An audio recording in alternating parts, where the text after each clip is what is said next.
good, Fin Nation? What's good? I apologize for the tardiness. I had something pop up that pulled me away from starting on time today because, as people know, I'm here by myself. I actually do not have my wife here this weekend, so something popped up and I had to deal with it. But I'm back. 7-3 Tampa Bay after the Miami Dolphins had a 3-0 lead. Preston Williams obviously had a huge first drive with over 55 yards receiving. The pressure is coming right now as the interior gets pushed back and they dump off underneath to Gaskin for a gain of about 9 yards. So that'll bring up 2nd and 1 with about 6:45 left in the first. I wish they would have went all Aqua, to be honest with you. So now Brissett, the tempo is picked up tempo in the shotgun, hands the ball off, up the middle goes Gaskin, and they needed 1. Gaskin got them about 3. So that'll bring up 1st and 10 as the Miami Dolphins offense looks to be rolling a little bit here.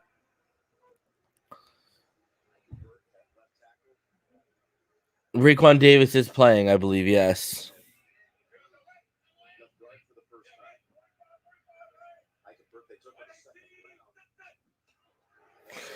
So you got Eichenberg at left tackle.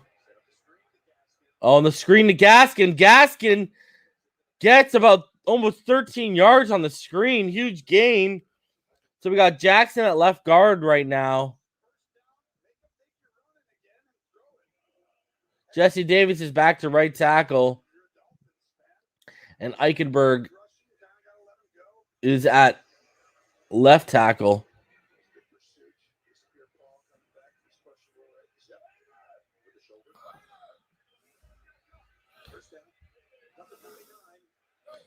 It's 11-man personnel here.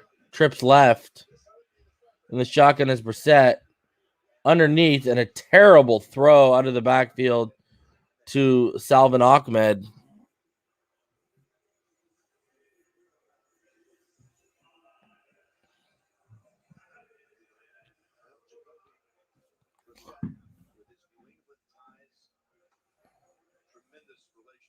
Yeah, I need Waddle to get the ball because guess what? I started Waddle in fantasy.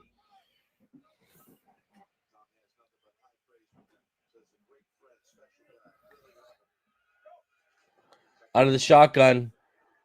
There's the throw, and it's complete to Mac Hollins, and he'll get the first down plus some. Ball is out quick.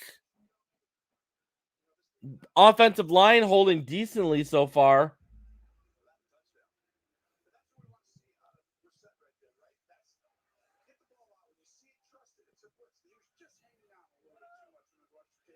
Robert Jones is in. Sorry, Greg Mance is at center. My apologies.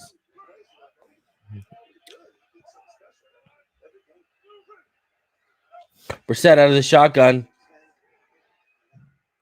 Pocket gets pushed back. Now he's being chased, and he's going to lose about a yard. So it'll bring up about 2nd and 11 as he moves out of the pocket and runs out of bounds and avoids a hit.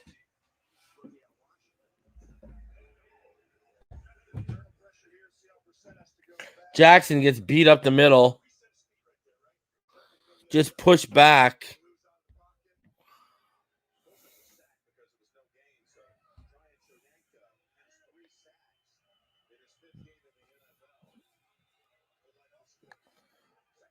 Brissett rolls to his left, and there's a pass interference call coming right there as he targets Waddle.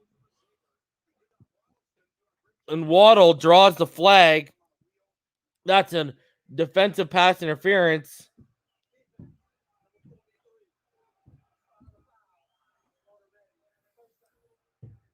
So the Miami Dolphins getting deep into the Bucs territory now with the help of that pass interference penalty.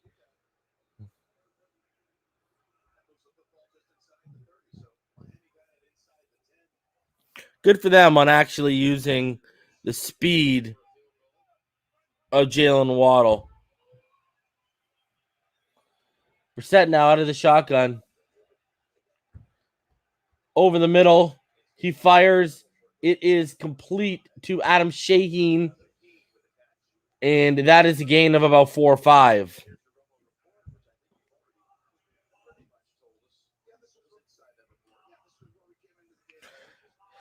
The Dolphins right now not overly committing to the run.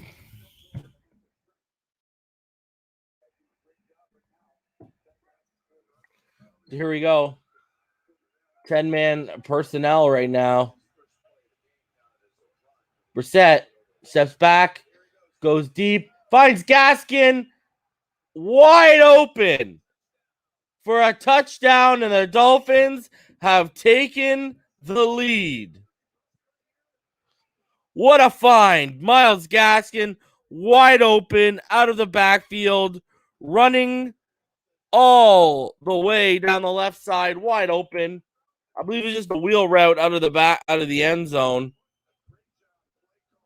And that is going to give the Miami Dolphins the lead as it stands right now with the extra point pending. 9-7, 8 plays, 75 yards in 3 minutes and 48 seconds. Where was this against the Colts?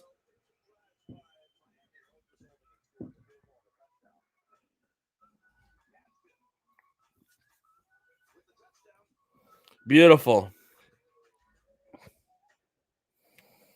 That was crazy. I can't believe that this team couldn't do anything remotely like this in the first 3 weeks of Brissett.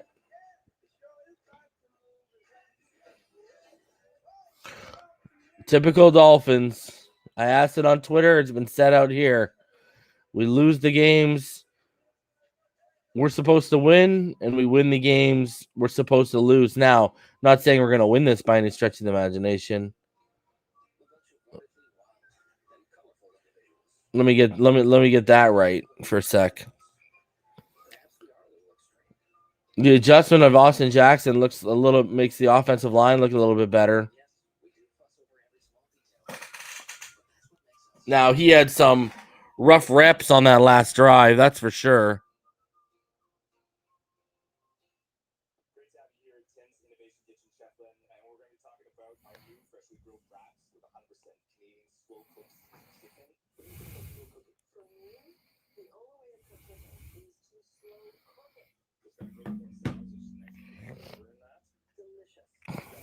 Austin is playing left guard right now. Ante.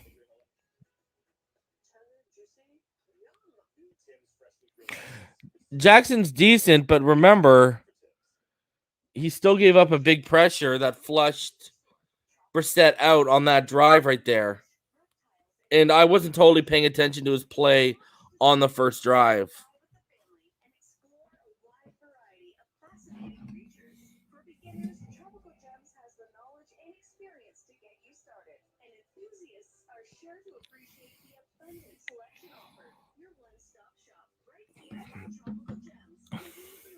Jesse Davis is playing right tackle right now.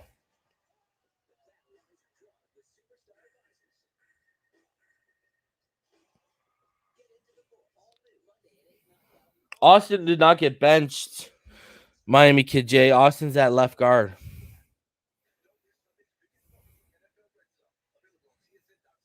Yeah, I moved. Yeah, you're right, Miami. I see you.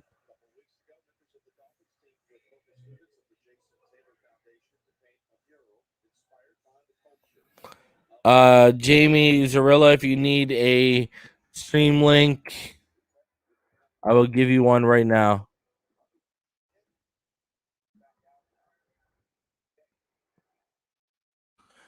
Right now, it looks like the offensive line CT is at left tackle, Eichenberg at left guard, Jackson at center, Greg Mance at right, Robert Hunt at right tackle, Jesse Davis.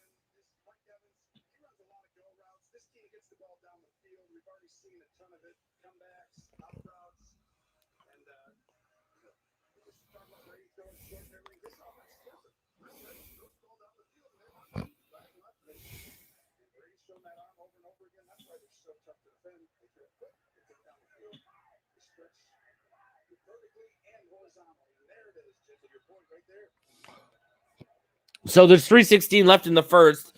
It's currently obviously 10-7, the Miami Dolphins. And a timeout has just been called.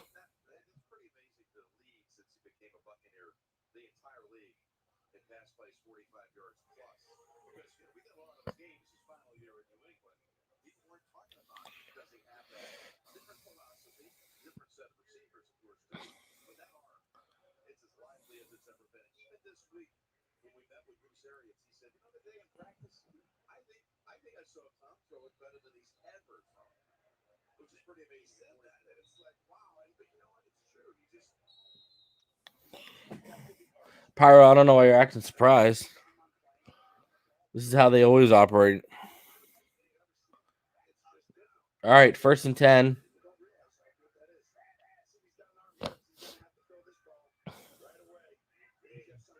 The pressure is coming, and they get rid of the football. And a first down for Antonio Brown, who I started Waddle over him. I'm already regretting.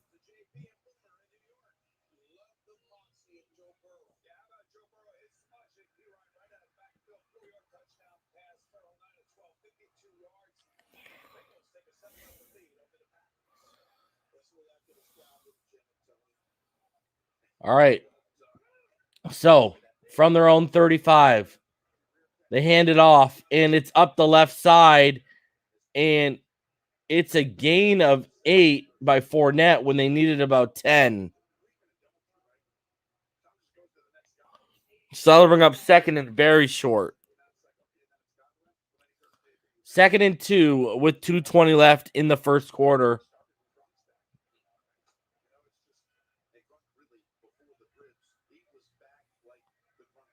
Oh, Tommy Tremblay scored a touchdown today.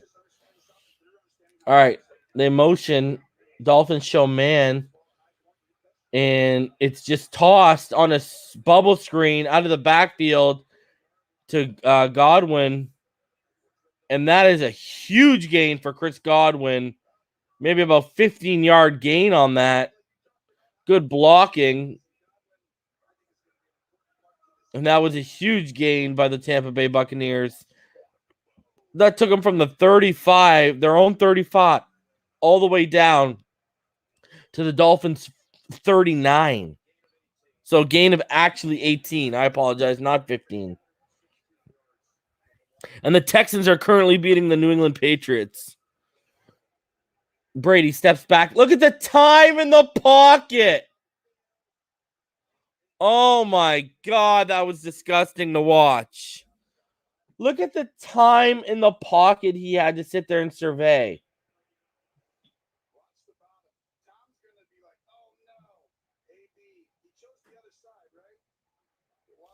Wow, AB got wide open down the right sideline, too.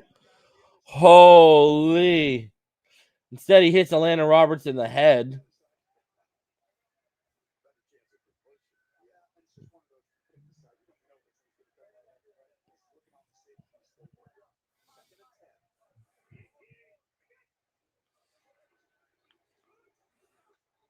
Brady out towards the sideline. He hits Fournette on 3rd down for the completion of about 6 yards, and that'll bring up 3rd and 4. And Jacoby Brissett is apparently injured. Jacoby Brissett is questionable to return with a hamstring.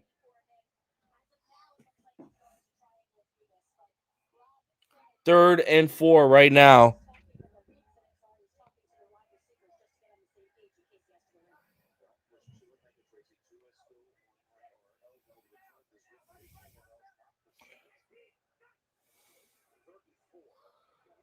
Look at the time. Just stands high, just stands tall in the pocket, and there's a flag on the play.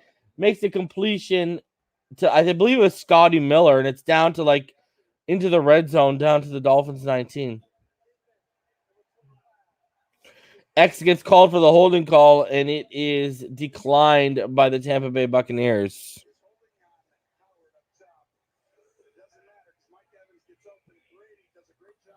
Evans. Oh, sorry, it wasn't Miller. It was Evans. I apologize. There's just no pass rush, really.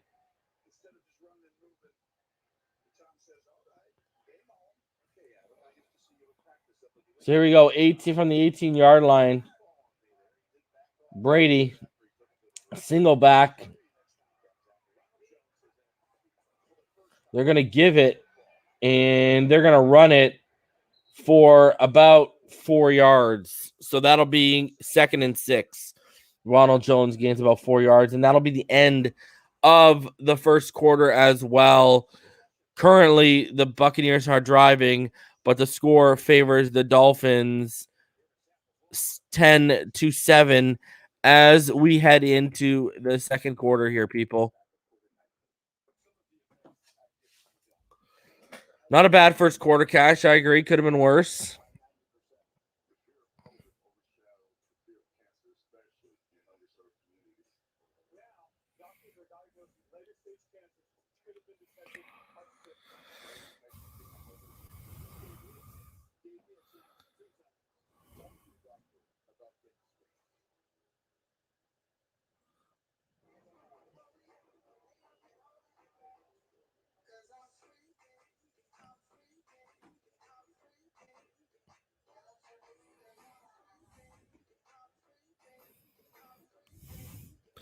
So the two win it.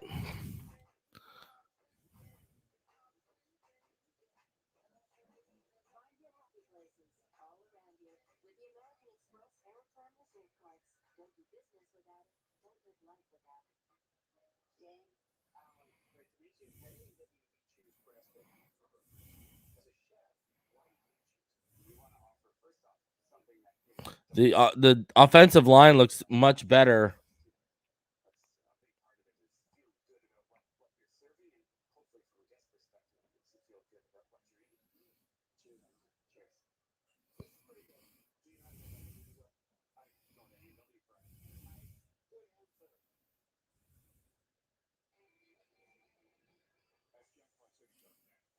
You know, the great thing about it is Jackson's had a few bad reps, but he's not as disastrous as he is at tackle. So that's a positive. That is definitely a positive.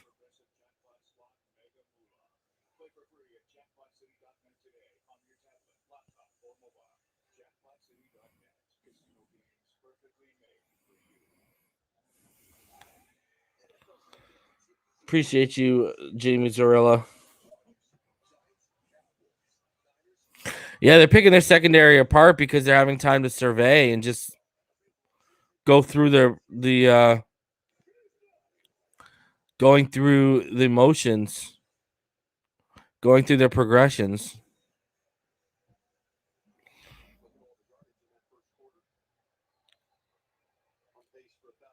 Also, it seems Jacoby Brissett might have been carded back.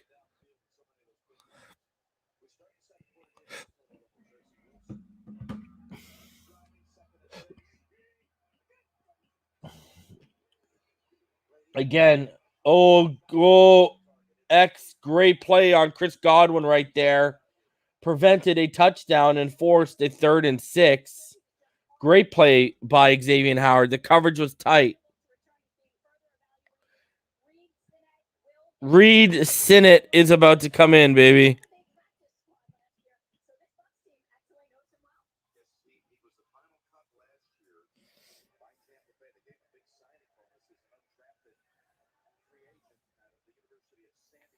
So here we go, 3rd and 6.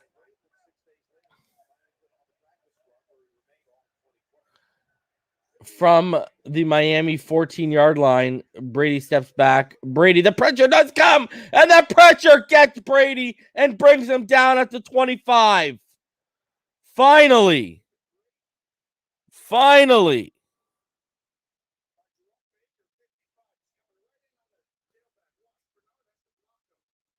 Oh,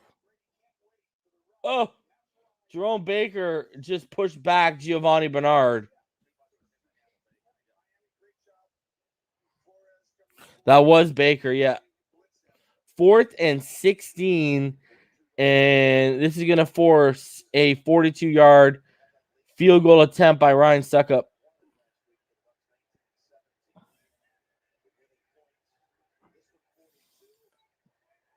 And it is good by Ryan Suckup.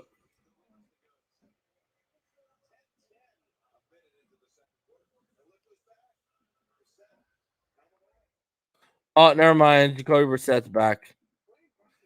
Our dreams have been dashed.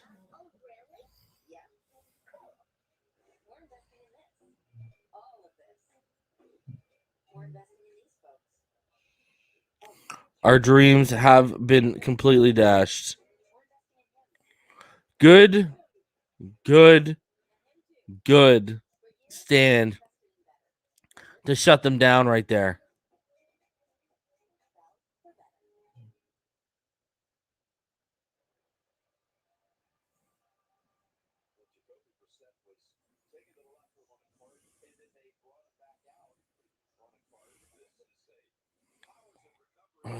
Waddle should have a touchdown earlier, but Brissett can't throw the football properly.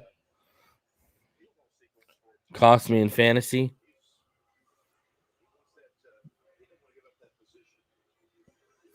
Jacoby rushing out there because he's like, if Reed gets in there, it's over for me. It's going to be interesting to see because this is going to affect one of Brissett's, abilities to extend plays and get out of the pocket.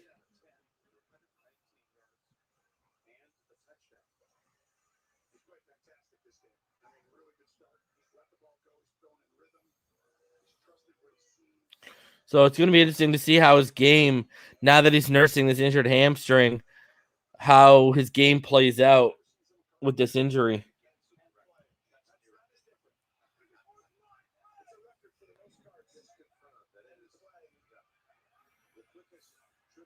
Brissett out of the shotgun. Two receivers on each side. Steps back. Takes the underneath to Gaskin. Gaskin, he's going to get forward. He's going to gain about 5. That should bring up about 2nd and 5.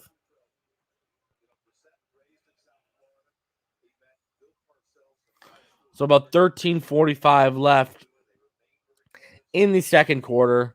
2nd and 5. Brissett out there on an injured hamstring.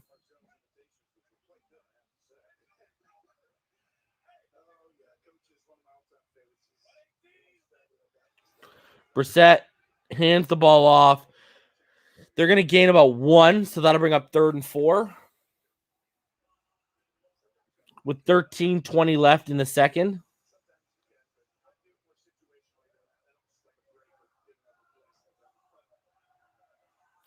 What up, Damien? So 13 minutes left in the second right now. 3rd and 4. Huge down. Want to convert here. Got to keep that defense on that sideline. Brissett, back shoulder throw. A little wild, a little too out of bounds for Brissett to make the play on it. Not a great throw by Jacoby Brissett. And the Dolphins will now punt with 12:46 left in the second.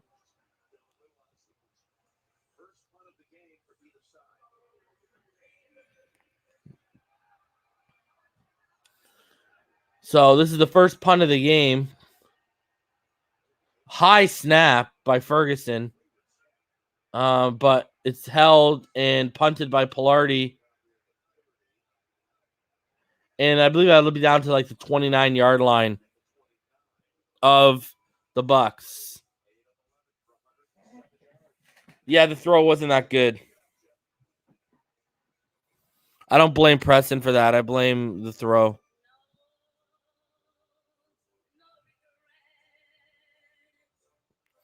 So now, can the defense force the second punt of the game? First for the Bucs. Michael Pulisic might be onto something. You got to score every time you got the damn ball. I agree with that take.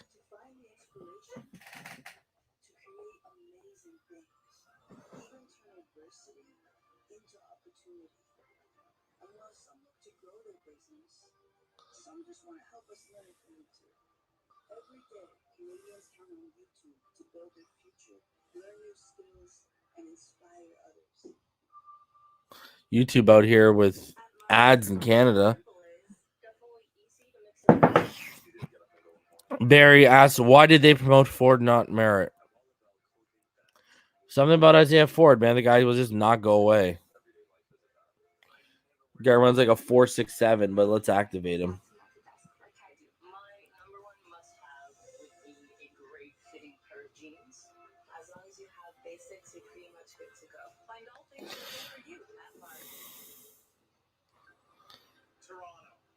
Michael Pulisic said, I called the Ford over Merritt. No surprise from these clowns.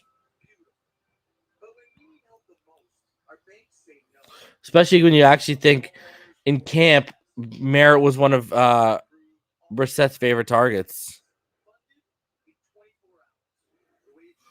So now we need the Dolphins defense to come through.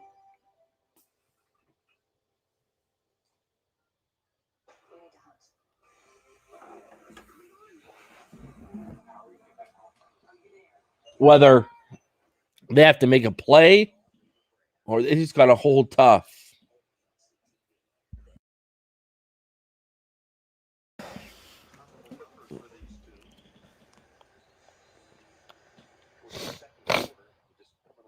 So here we go. 12:35 left from the 29-yard line of the Buccaneers. They're going to give the ball off to Ronald Jones, and Ronald's going to dive forward, and he's going to gain about 4 yards.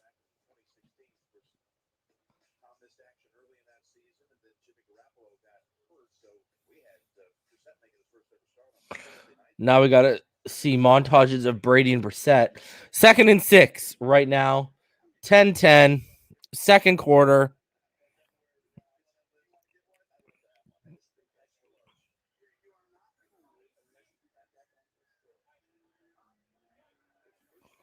Brady. Woo! Ronald Jones will gain about 3 yards. So that'll bring up 3rd and short. I need that boy Jalen to get free and get in the backfield and light some Tom Brady up.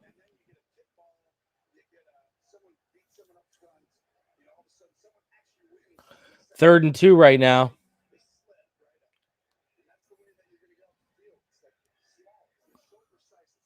Out of the shotgun.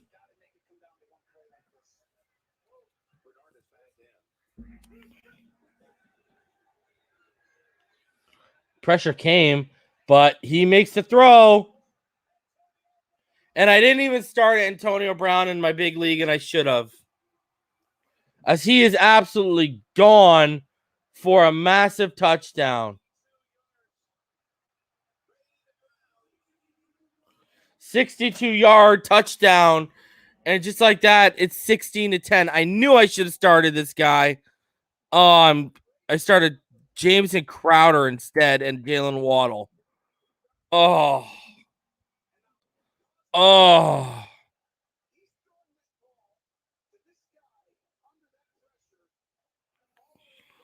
Oh, that hurts.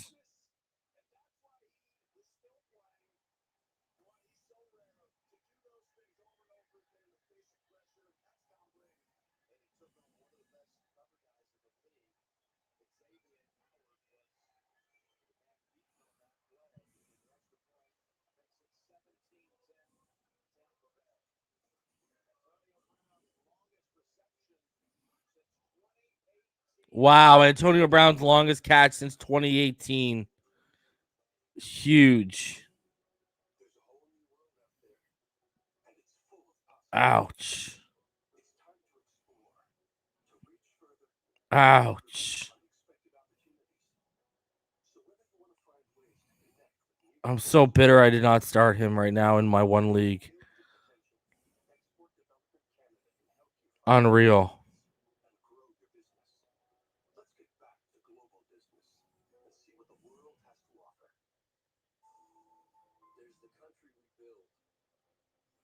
Antonio Brown just balling today. Don't get it twisted.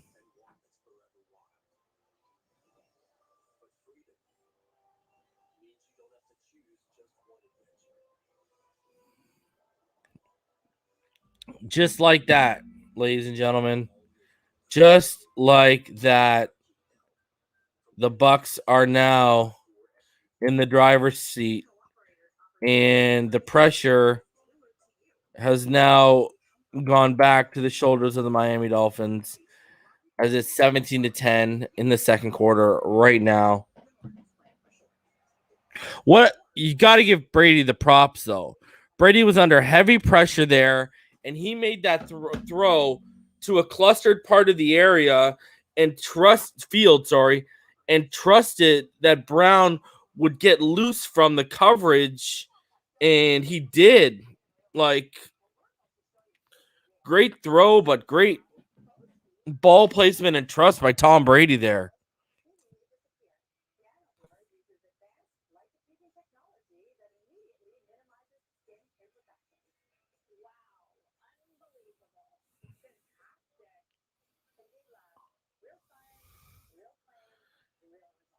Antonio Brown is just out there balling. I remember when he played that one game for the Patriots, he killed us too.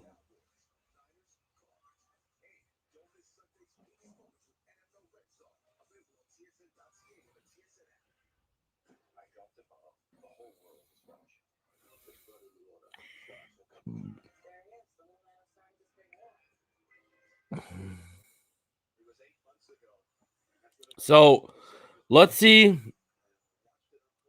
how this offense now responds, because the Bucs are going to make plays, and it's all about when you get punched in the mouth, you got to punch back.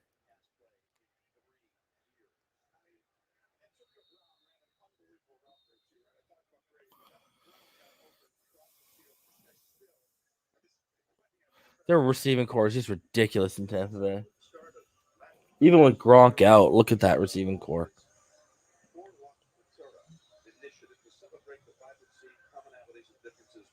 Yes, Miami kid Jay Van Ginkel does still play on this team, and I get what you're saying. He really only has had one good game, and that was last week. All right, 11 minutes left. First and 10. 17-10, Miami Dolphins. The Dolphins now from their own 25. Brissett just takes the underneath stuff to Isaiah Ford for a gain of like 3 yards. So that'll bring up 2nd and 7.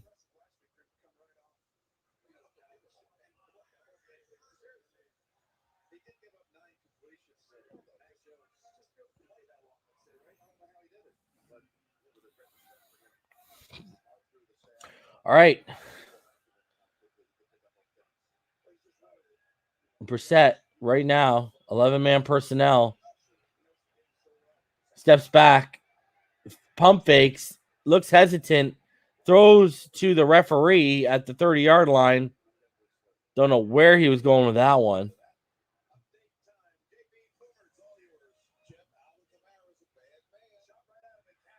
Waddle continues to be not. I don't know how we have all these injuries offensively. Their secondary is just banged up, and yet Jalen Waddle is still not getting into open space. Brissett is still not allowing him to make plays.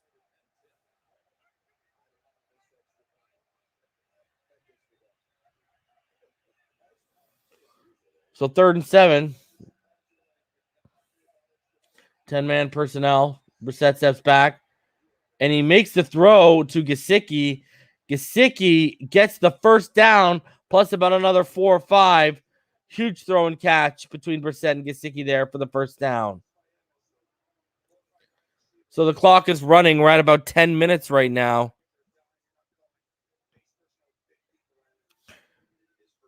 Beautiful on the out route to Gesicki.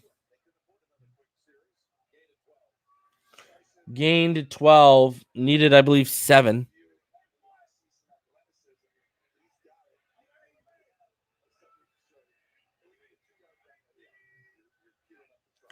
Brissett out of the shotgun, fakes the handoff and he goes to Preston Williams, and Preston will pick up about 5, maybe 6.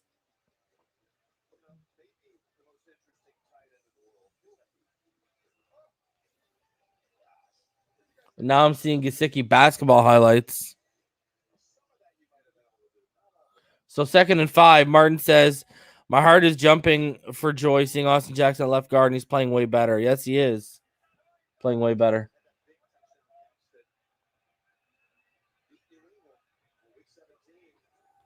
12-man personnel. Durham Smythe leaked out of the backfield, but he only gains 2, as that's a huge play by Devin White, who saw him sneaking out of the backfield and was right there to close it down and stop Smythe from gaining the first down. And Devin White even lost his helmet, too. I love that player.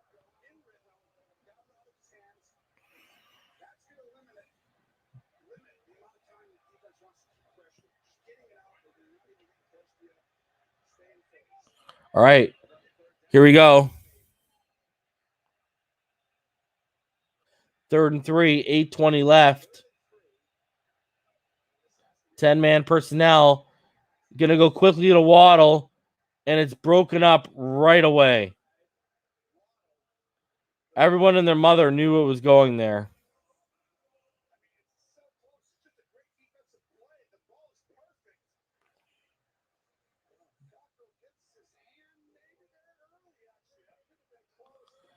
Close to a pass interference. Very close to pass interference, but a good defensive play nonetheless. 4th and 3, and the Dolphins are going for it. Oh, okay. Okay, good. Oh, no.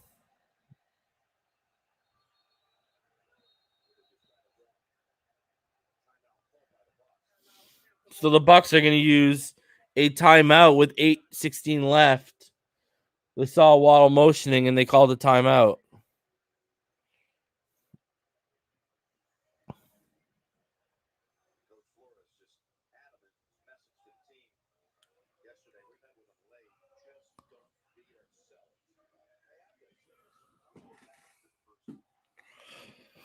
All right, 4th and 3, 8:16 left, 17-10 Tampa Bay. The Miami Dolphins need a conversion here if they're going for it.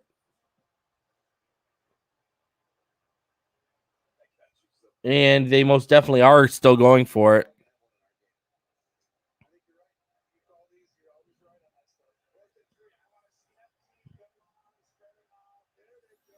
All right, here we go. 4th down.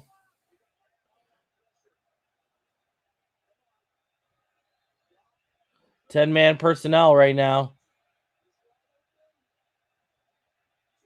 Out of the shotgun. Brissett, they're not even going to snap it. They're just going to try and...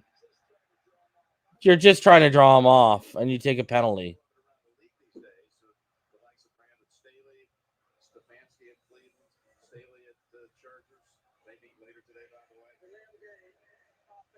So there you go. Delay a game. They took the penalty. They're trying to get them jump off sides.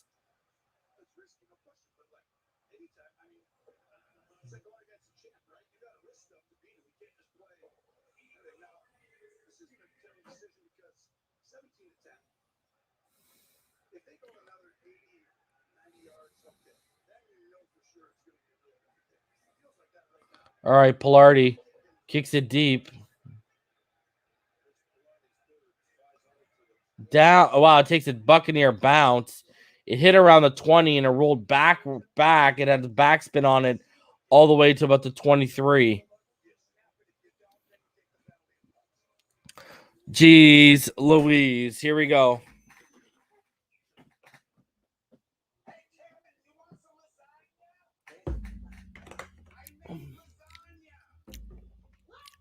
All right. This is the defense needs to make a stand here.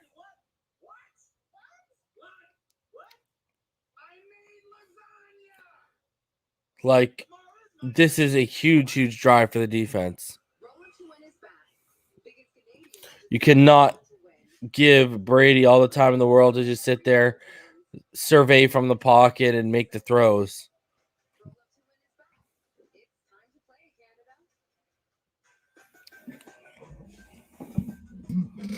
I just don't understand how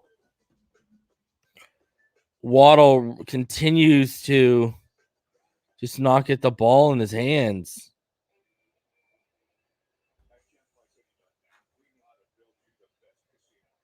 I don't know.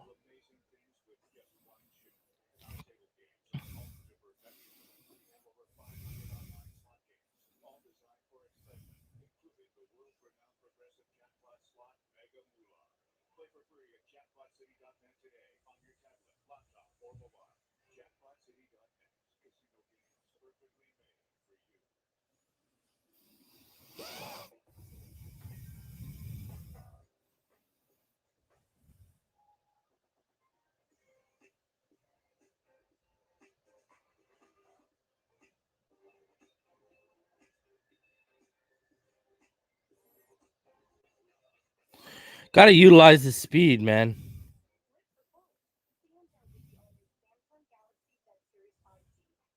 I just, you got the injuries to the wide receiver corps, the banged up Bucs secondary. I still don't know why we aren't challenging their defense with Waddle's speed and still continuously using him on underneath short stuff. I literally just don't get it.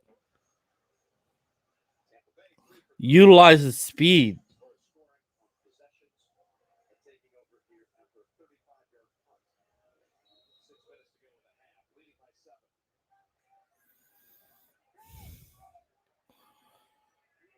All right. So out of single back, Fournette with a huge run down to the 29. And again, a huge gain.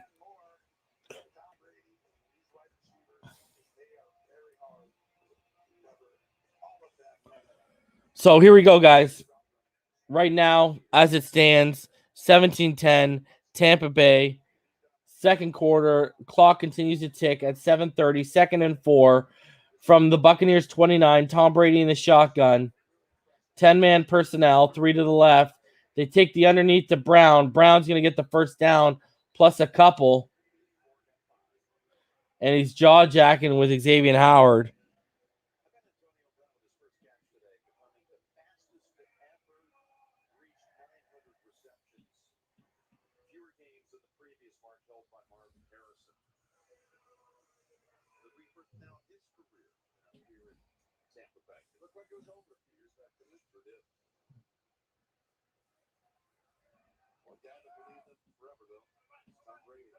All right, here we go. 1st and 10, 6:45 left in the second. Brady under center. And they're going to fake the give. And he's going to go deep. Oh, and he hit Evans in the chest. X wanted a offensive pass interference. Man. He hit Evans right in the hands. Oh. Whoo. X got beat there.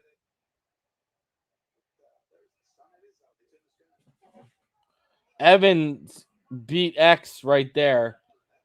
17-10, 2nd and 10, 6:36. Brady back to throw once more. He'll take the underneath. And they will get a first down, it looks like.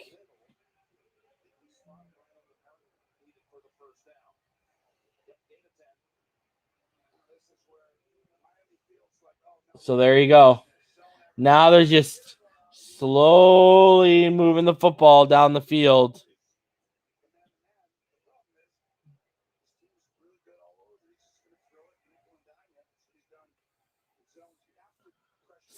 Six minutes left right now in the second. 17-10 Tampa Bay.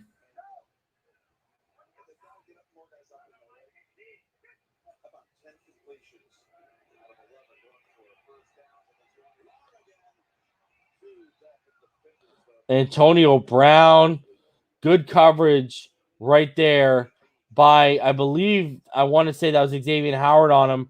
Great coverage by X right there. That was great coverage by X. Holland was coming over top too. So they tested the Dolphins defense deep once more, but the coverage right there was really great by X, and Holland was there to help if needed.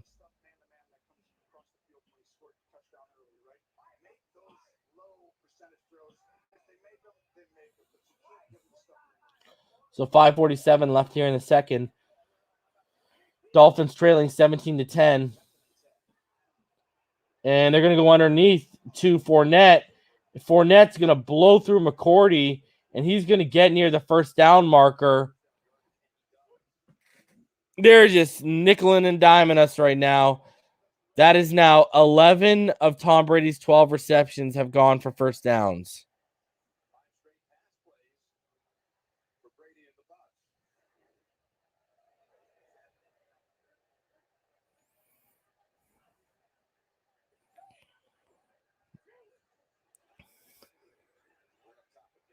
Brady, look at this. They are just challenging us deep. And he overthrows by a quarter mile, and Byron Jones was there.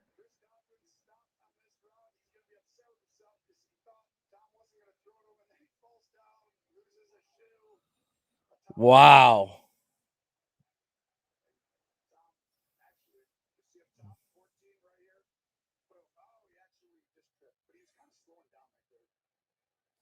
Oh, if Byron could have got that.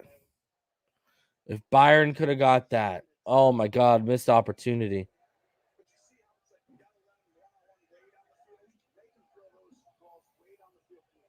Second and 10 right now from the Dolphins 45. It's either a false start or an encroachment. It's a false start, I believe. It might be on Wirfs. Or it's an offside.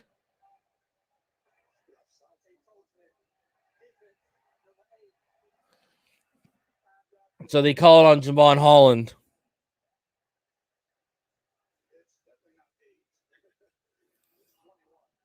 It was Eric Rowe, though, I believe.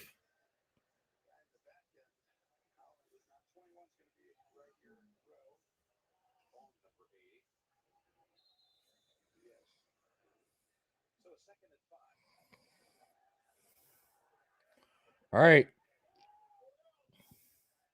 2nd and 5 for the Bucs.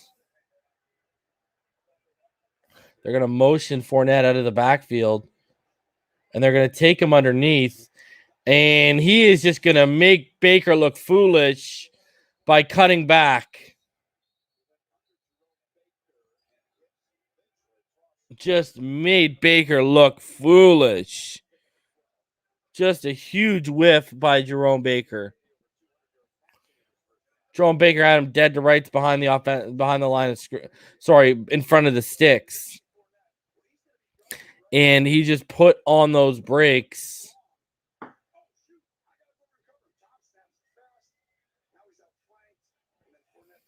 Whew.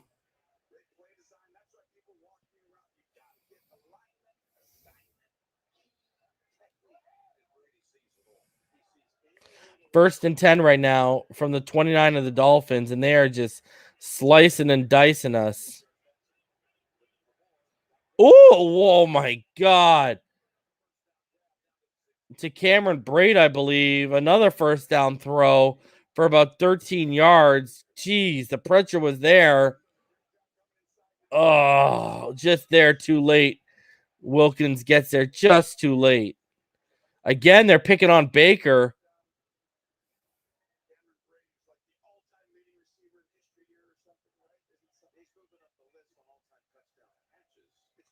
Yeah, Jerome Baker's getting picked on right now, ladies and gentlemen.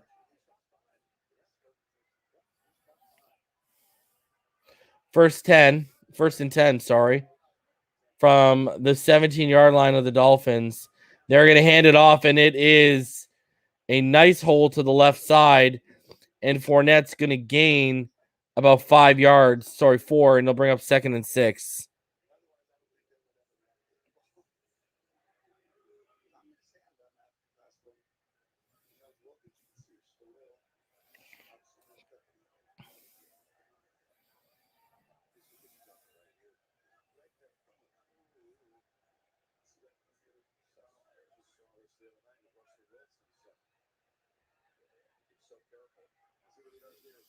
All right. Quick little toss to Godwin again on the screen. Godwin somehow fights through down to the 10-yard line when there are a ton of bodies in the backfield to try and stop him.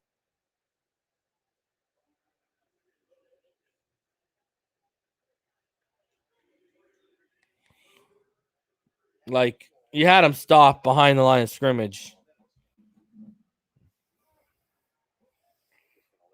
And now it's going to run down to the 2-minute warning.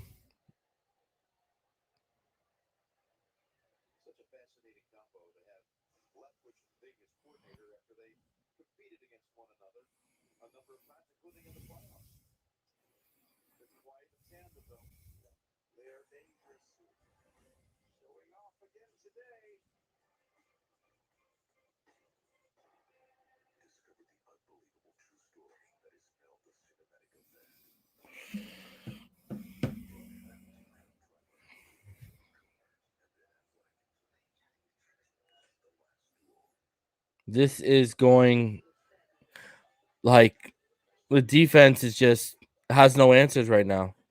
The second level is a joke.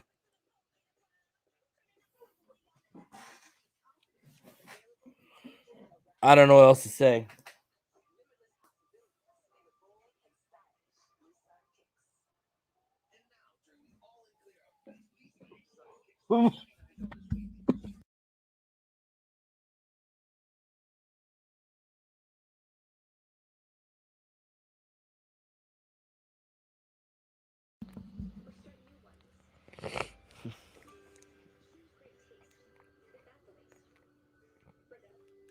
Tough. This is a tough one to watch.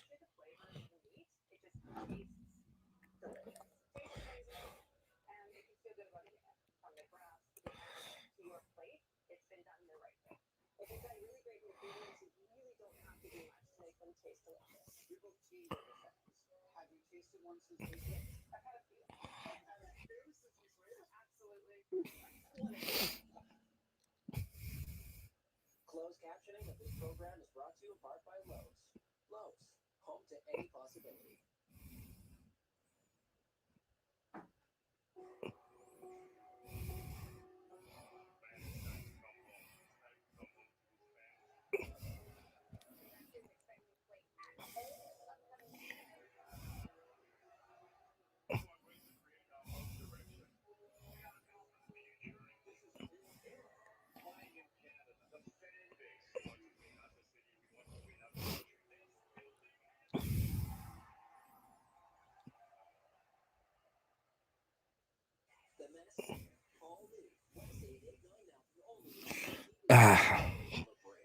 Guys, the reality's got to start to set in.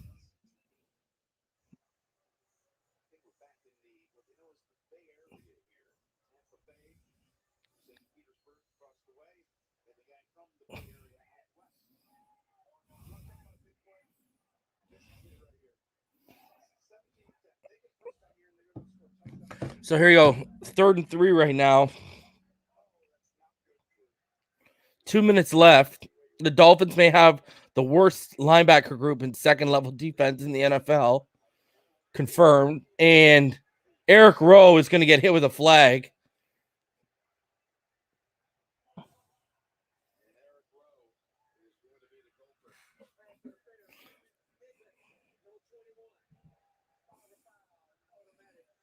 And that is first down. Wow. Rowe grabs the inside arm.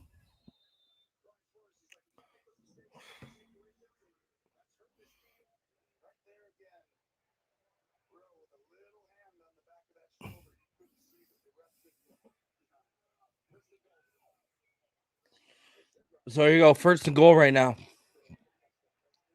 Brady under center. Looks like he's checking out into something else. Oh, big stop by Roberts. There you go. They showed up. Whoa. And Fournette swipes at Wilkins.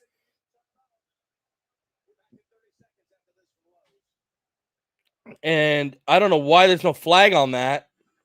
He swiped at him.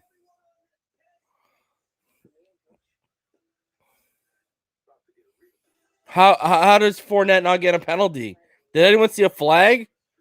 They went to a freaking commercial over here. How does Fournette not get a penalty?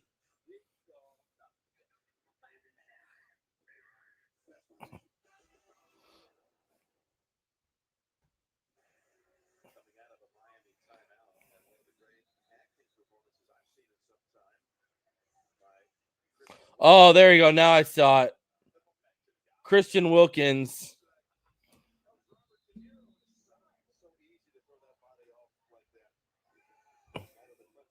That's why. Now I saw the replay. That's bad.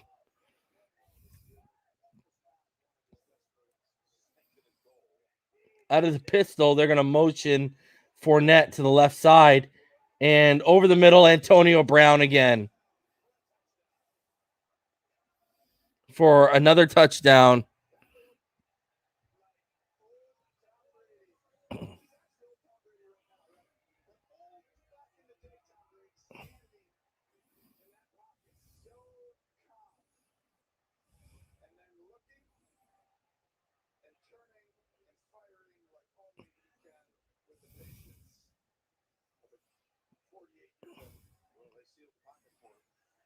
Great.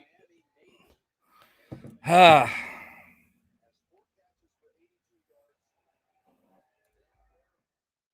knew he was going to have a huge day. I knew it. That's why I said Needham got to shut him down. Antonio Brown was specifically in my keys to victory. Literally was in my keys to victory because of Gronk being out, and I knew he'd get more targets. And look at this.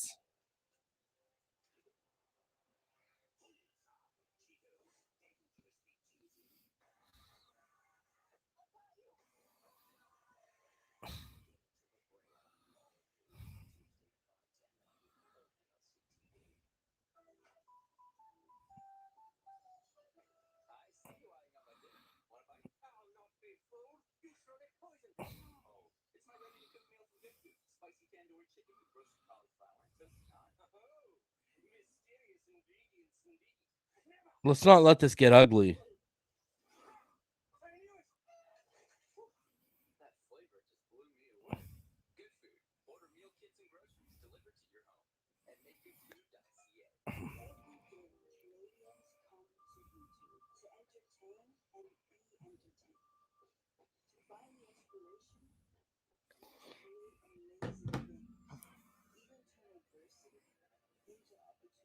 Ball game is not having it right now.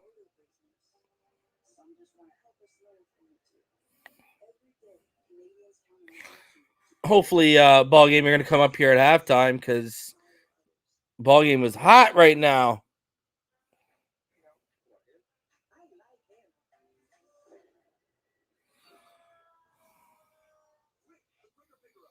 Come on, Jacoby. I need a backup. I need a comeback, Jacoby.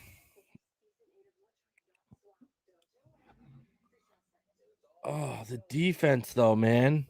This is the bread and butter of Flores.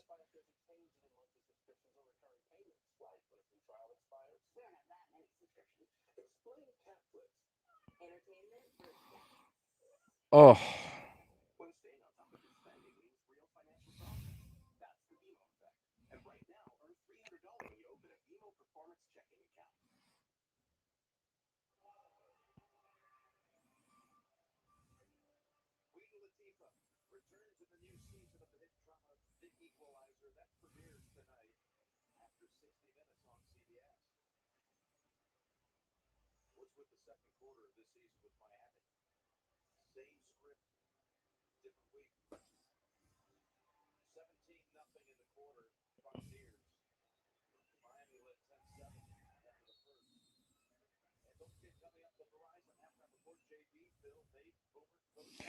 They're exposing how bad our second level is, and X isn't playing well either. So it's like not a good mix right now when you look at where this defense is at.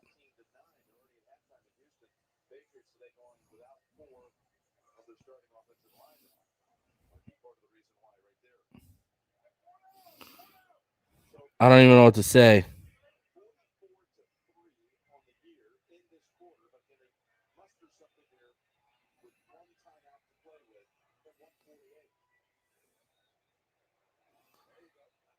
There you go. Jalen Waddle in space. Finally! Jalen Waddle runs a route to the sticks, and look what happens. Oh my God. Look at this. Finally.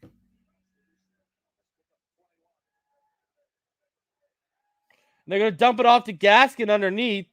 Waddle had a huge gain, almost 20 yards. And now there's an injury for the Bucs.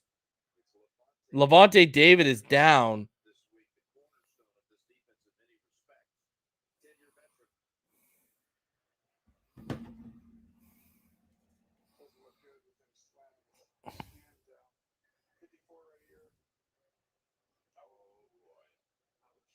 Oh. Levante David is hurt, people.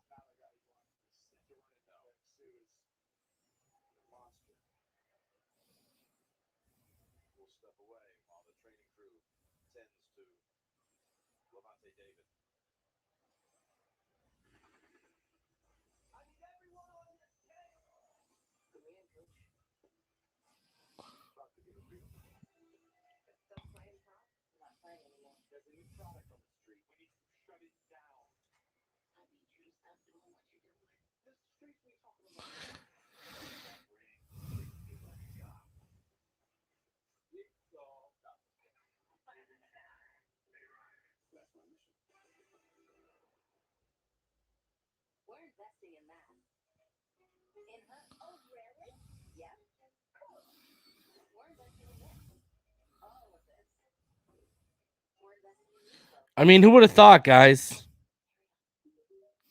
Who would have thought? You get Waddle in open space, and he gains 21 yards in the blink of an eye. Just keep targeting him and getting him into space offensively. Jeez. It's so bad.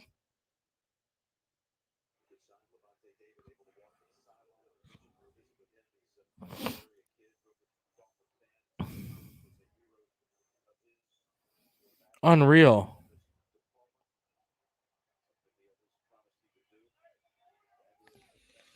All right, 2nd and 4.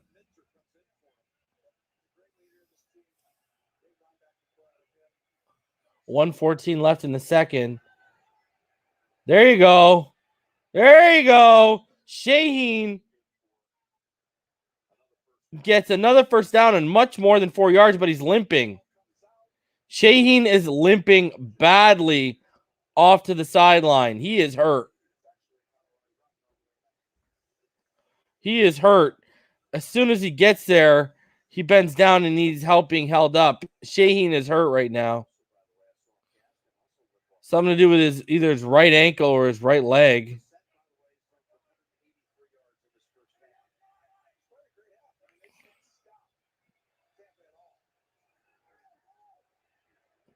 There you go. Gesicki, he gains almost 9 when they needed 10 on 1st and 10. He gained 8.5. So 55 seconds left, 2nd and 2. The clock continues to run from the 30-yard line of the Buccaneers. So the Dolphins in range for at least 3 here. You gotta score a touchdown. And Brissett stripped.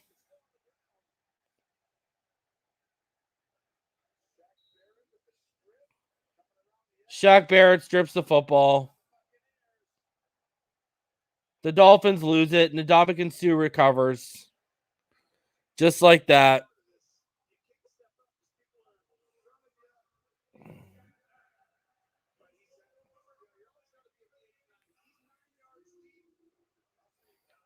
Oh, you got to step up on that, bud.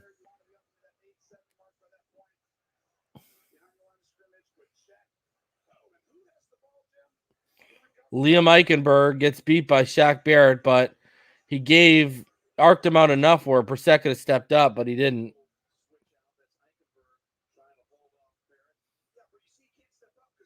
Yeah, Golston was shoving Jackson back. Both guys were coming back. So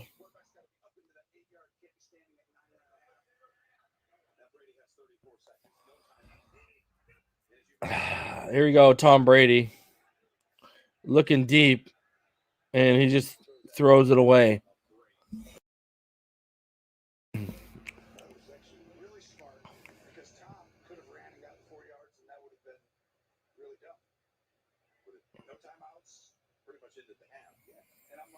Yeah, the reason why he couldn't step up into the pocket though ball game was because Jackson got pushed back. He's got to step up, but Jackson, the interior got compromised too. We'll look at that on the All-22. I'm sure of it.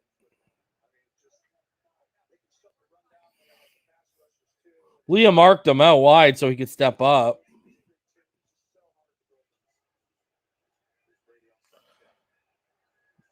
Oh. Completion for 12 when they needed 10. Brady is looking to spike it. 12 seconds now left from their own 45-yard line.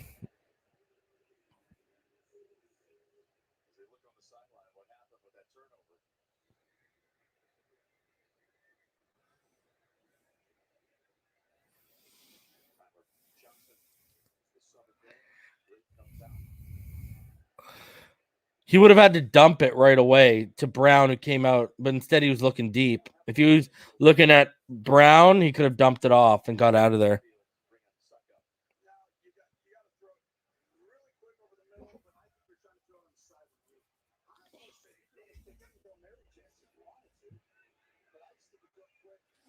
Brady shifting. Brady actually running.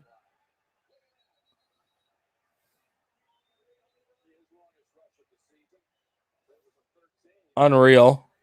Brady's out here gaining yardage.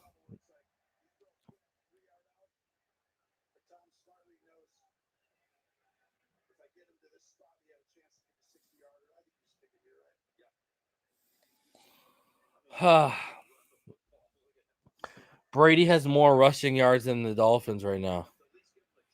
Ouch.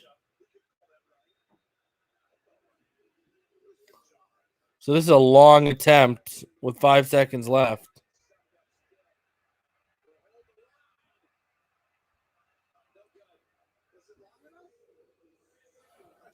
So that was no good. And we are now at halftime. The Dolphins have a meager 10 yards rushing.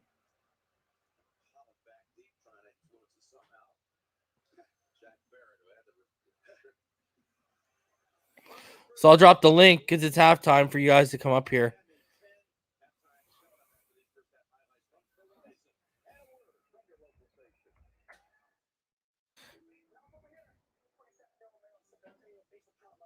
It is ugly, and it has the potential to get ugly in the second half. Like, the defense needs to get a lashing at halftime, come out, and they need to play way better than what they've done in the first half. The defense has been an absolute shit show.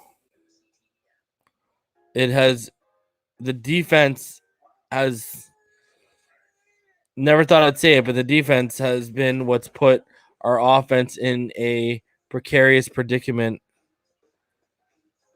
Cash, Pyro, D-Man, what's good? I'm off. What's going on, brother? You're off? What do you mean you're off? I'm done with them. They have no heart. That's what's up, man. Welcome. I just don't get it. This is a defensive team, and they had no heart on defense, bro.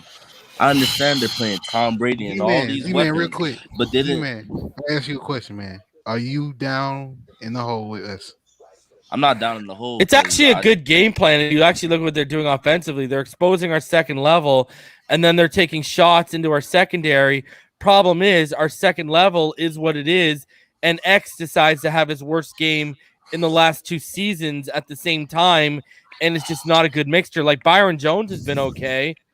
Yeah, it's been X having a bad game along with the second level getting exposed. But this is the second level they decided to go into the season with. Well, they decided to pay Jerome Baker that $13 million. No, he can't cover. No, he can't cover, and have him out there covering linebackers and running backs. Well, see, so I mean, if they had the scheme and truly understood, then the fix would be on the downs in which they're looking to actually pass the ball, then you sub in a cover guy to that position. If there's no run threat, you don't need to have him on the field. That's their fault. Right, and I'm not putting him in a. I'm not gonna put a guy that's a liability in coverage on the field. First off, secondly, I don't know why it's so hard for these damn NFL teams to cover the damn bunch. Anybody with any common sense know that you don't follow in the bunch. The outside corner takes who's coming outside. The apex receiver at the top of the bunch is taken by your walk down safety or your nickelback, and then whoever is playing leverage inside takes the inside guy. Here we got X trying to run all the way through all this chaos to get and catch Brown. You're never gonna get there. And if you do have him in that assignment, you got to leave a linebacker or somebody in there to at least chip the guy that's coming inside, so your guy that's outside trying to run the hump can catch up. This is bad coaching. This is a bad fundamentals. This is bad alignment and assignment all over the board. And they're not playing inspired football because I believe they're just fucking tired, bro. Ball game. And we've seen it all. I don't want to hear no tired shit. I don't want to hear that. The game just fucking started. They've been on the field more than the offense has in the last 5 weeks. You figure it out. You're going to figure it out. They were giving up points in the second and third possession. The game just started. I don't want to hear that they're tired. They've been on the field more than the offense has in the last 5 weeks. That's their fault. That ain't the offense fault because the offense showed up today. This is the best the offense looked to me since game 1. How many 3-and-outs have we had since the Patriots game? How many 3-and-outs have we had that the defense has been on the field more than the offense? It's not the excuse today, ball game. No. That all plays in, bro. You do realize we're not. They are not rechargeable batteries, right? They do wear down, right? They are human beings, right? At some point, that's heat. Man, it's hot as hell in Florida right now. It's hot here. In Tampa. You ain't lying. It's hot. You ain't it's lying. hot here. Not like that in Tampa. How you figure? I live in where you live at? Where you live at? Because I'm right here in Central Florida. I'm in Palm Beach. Man, you over on the other side, bro. You near the water. What you talking about? Who this is? Who this is? I'm in Palm Beach. Bro, I'm an hour away from Miami. And okay, and it's hot there today, right? Not like that. And then let's me and you meet at the nearest. I don't want to hear the excuse about tired for the defense. It is what it is. You can see they are clearly those guys are clearly playing uninspired football, bro. Tell me that when the game is over, and then we can put, they've been on the field for 30, 35, 40 minutes this game. Tell me that. But this is halftime. This looks like 24 points. So let me ask you a question, Reed. You got the stats up. How long the offense been on the field? I don't want to hear that. How long the offense been on the field as opposed to the defense right now? Oh my gosh, they got David Mills looking like reason. Say again. How long has the offense been on the field as opposed to the defense right now? Right now, today. For the first half, yes. For today, it is 16 minutes and 50 seconds for Tampa, 13 minutes and 10 seconds for the Dolphins. That ain't the end of the world. That's only 3 minutes so far now. Real quick, it was a guy in the comment section. 3 minutes is a guy in the comment section. He said he's in. Yeah, it is the end of the world when you're driving down the field and you turn over the ball on your side of the field. It was a guy. That's not the defense fault. In the comment section, he said he's in Tampa and it's hot. So, it's common sense. It's hot as hell right now. It's hot, bro. It's hot for Tampa too. They put up 24 points. We did 10. So what's the excuse for that? Because they are a better team than we are. I mean, you want the truth? So the truth is they're a better team than us. So that's that then. Yeah, and I'm not surprised. I'm just upset. I'm just upset about the fact that we are in week 5 with misalignment and loss of assignment issues. Ball game, you might well get I'm upset because I was thinking that week 5, the one thing that was supposed to be elite, the one thing that's supposed to be elite was the defense. The defense is not elite. It's not elite. And the secondary, I believe they're not being able to perform up to their, because the front seven is not getting no pressure. They don't shed blocks. They're always engaged. The shit is nuts to me. What I'm seeing is a group of guys on defense that are clearly packing it the fuck in early. They packed it in. I know Xavier Howard they did. checked out. That sucks, man. So if you want to, listen, we're gonna have a conversation. How you getting beat by a 34-year-old wide receiver? Because this is the best we've ever seen Brissett. Other than the fumble, Brissett has been playing really well, and it still ain't enough. Yes, it is. It still ain't enough. And I like this whole line the way it is. They don't believe in that dude. Somebody old enough to beat somebody daddy, 44 years old, still beating people. Indictment on the league. Brissett still makes the bad passes where he's missing guys wide open for first down. Look at that throw to Waddle on the goal line. Like, how do you miss that throw? Like, Brissett is even still having hiccups, but I agree. Brissett is nowhere near. He's not the problem. So what's you're the problem or worth some blame here today. It's play calling. The defense. I never thought the defense. They're bad. And the coaching side of the defense, it's bad right now. Be needing to catch up to the offense against the Tampa Bay Buccaneers, but here we are. Right. It's crazy that the offense is starting to, look somewhat decent. Jackson looks way better inside, though he still has hiccups. Yep, way better. On that touchdown, look at Liam Eichenberg. Look at Eichenberg. He's playing great. That's natural position. The problem is that now the offense has to reassure the defense, right? I mean, this process, right? We went into the season believing that the defense would be able to carry this group, right? And through most of these games could have been a lot worse if it hadn't been for the defense. And at a point now where all I was saying was that through 4 games, this group looks tired to me. I understand what you're saying. This is just the first quarter, but they look worn down, bro, a bit. You feel me? And then they going out here, and then if it's first down, we score, they get the ball, they score, like that type of stuff. But then when the offense goes out there and they don't, they come right off the field after Tampa Bay is going for a long drive and have to score a field goal or something. Then they're like, damn, man, here we go with this crap again. And when that stuff sets in, can I say something after it messes everything. Yeah, bro. Just after you ball game, I'll let you talk. No. I'll say what I said. My changes would be obvious passing downs because they haven't even committed to the run game at all.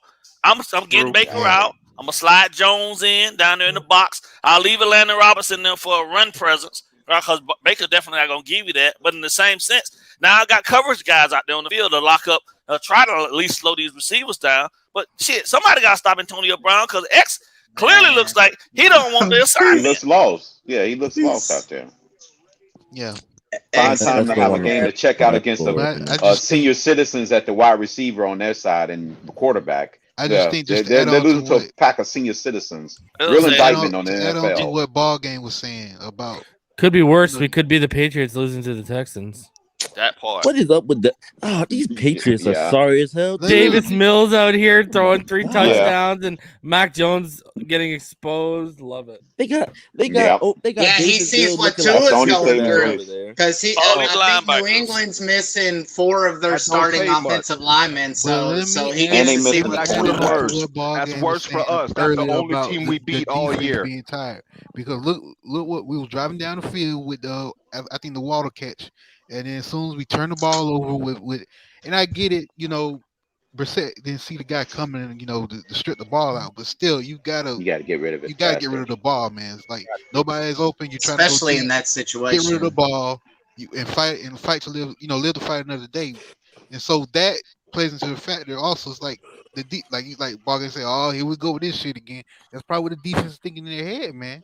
That's what my guys. I used to have to bring my guys to the sideline. I ain't talked to them about scheme or nothing in the middle of our games. All I told them is don't allow this bullshit that the offense does or does not do to get into your spirit. Y'all play for me. Right. I'll work the refs. Y'all work the scheme. That's it. That's what we do. Do your job. You was watching the game, so I wasn't watching it because I ain't from watching the disaster. But anyways. You was watching the game. Was the coaches, talking to the players, like getting their faces and stuff? I ain't seen none of that, bro. None of that. Seen none of that. None of that. No, because at this level, what's the missed art? The missed art of this process is that some people seem to think that because they're NFL players, like you can't approach these guys and be in their grill. Well, I'm sorry. If you're getting paid to play this job, my job is to coach you. I'm gonna do my job to the best of my ability. They and are regular people. They are regular people, and they're still kids, bro. Like, I hate to make your job as a coach. My youngest son is 24 years old. Right? As a coach, he know right now, even to this day, if he put on even ever put a helmet on again, if I was ever go back to the game of coaching, and I was his coach, I'm in your shit sideways, bro. I don't care how old you are. And ball game, just to add on. The difference is that these dudes they don't, man. When they get these checks assigned to it, bro. Let me just say this though. It's a wrap, man. Who would have thought against the Buccaneers that we'd be happier with the offense so far rather than the defense after the first half? I mean, you add in the offensive line looking like the best it has all season, and I asked, what reality or alternative dimension are we currently living in right now, bro? Twilight Zone. That's what. I wasn't expecting this. That's why I'm so upset because I figured at the very least, the defense would. Yeah. When that first drive, let me help you out, ball game. The defense would at least participate. I'm gonna help you out, ball game. The defense at least participate. The defense is not even participating in this game. So ball game. Do you think that the coaches are hesitant to make adjustments? Yep. Because we've seen that on the offensive side. Now they finally made adjustment with the offensive line. Now it looks decent. Bro, do you think that's happening on the defense side now? I can't even go to bat for these dudes to defend them, bro, because anybody with any common sense know the way we just covered the bunch the last 2 times they put it on the field is the wrong way. And then bunch tight end, right? They ran. Now you leaving the damn tight end wide open in the field. And your linebackers, no way in the world should your linebackers be dropping 10 to 12 yards deep, unless it's a block drop. But that's only in cover 2. In cover 3 or any of these other zones, they need to be 5 to 7 so they can rally back down. That's it. And you roll a safety down behind them to ensure that they don't have to worry about being out leveraged. But I don't see any of this. All our guys are doing is immediately bailing 12 yards off, and you clearing up 10 free yards for a tight end. Yeah. First downs every time. It's just crazy to me, man. The game is back, but quickly. In your opinions, each of you, is the turnover streak over? Hell yeah. Yep. Yeah. Because they're not going to pound us out. Not going to turn around. Yeah, but it could continue reason if he turned around one bounce off his helmet. They're going to eat underneath. Yeah, well, Leonard Fournette, that one that could have been there. They're going to turn around and just hand the ball off now. All right, guys. I'll bring you back after the game. Yeah. All right. All right. So from their own 25, they start, and there it is, up the middle for a gain of almost 15. They gained about 14. Leonard Fournette from ball game's lips to God's ears.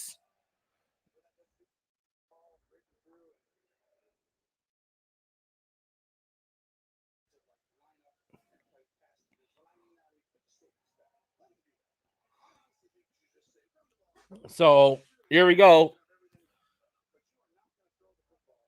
The Bucs have already passed their rush yards per game average. And we have 2 quarters left. And wow, Jalen Phillips absolutely whiffed on a tackle. Fournette just went under him.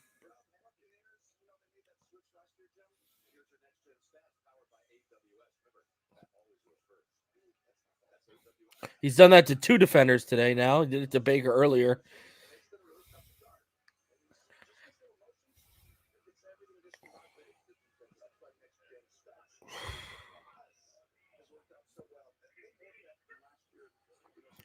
Here you go. Tom Brady sits back, throws over the middle.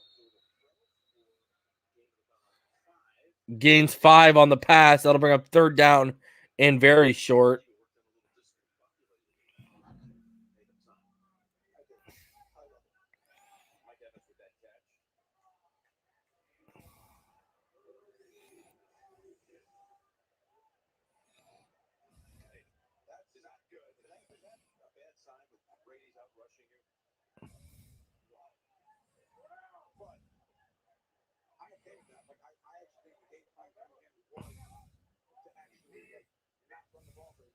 So here you go. Brady steps back, goes deep, and he overthrows Godwin, who was covered by Nick Needham.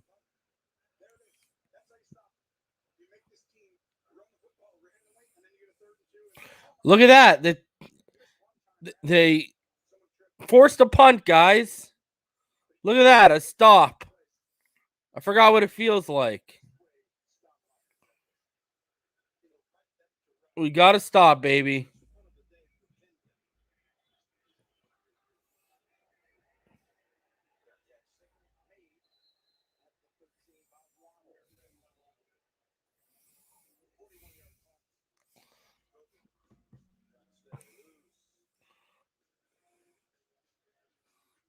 You know what's kind of crazy about the Texans doing what they're doing right now?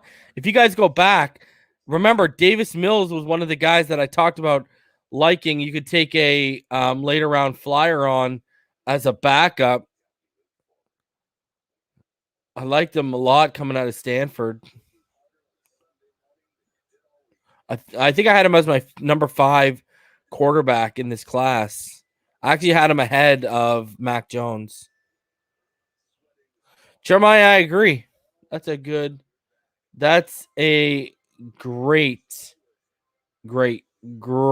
comment right there.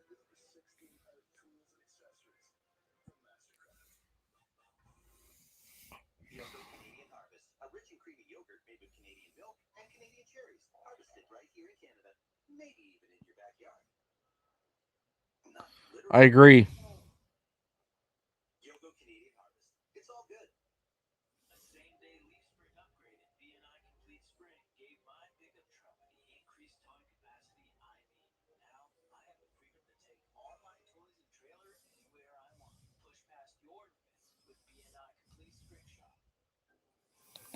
I need some points here, Jalen.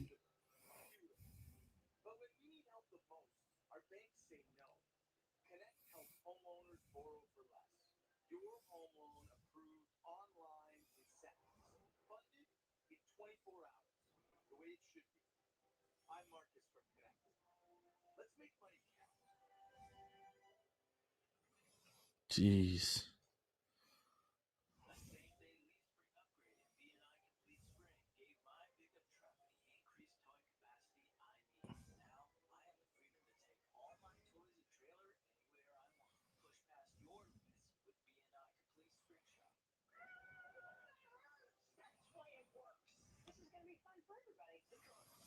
What's up with Adam Thielen? Has Adam Thielen even been targeted today?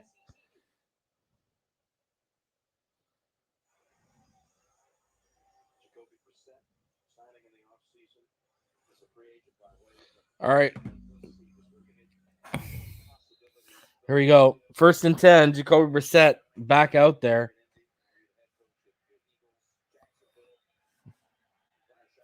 $12:48 left.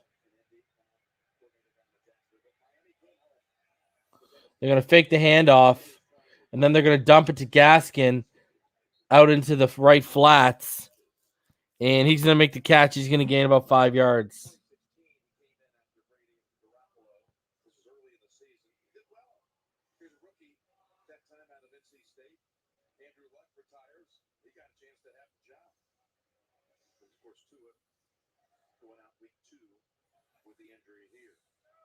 All right, here we go.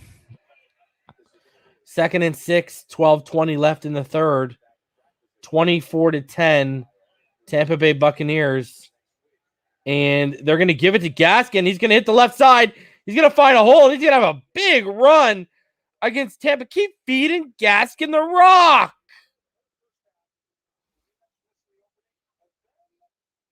Great stuff there by the left side of the offensive line.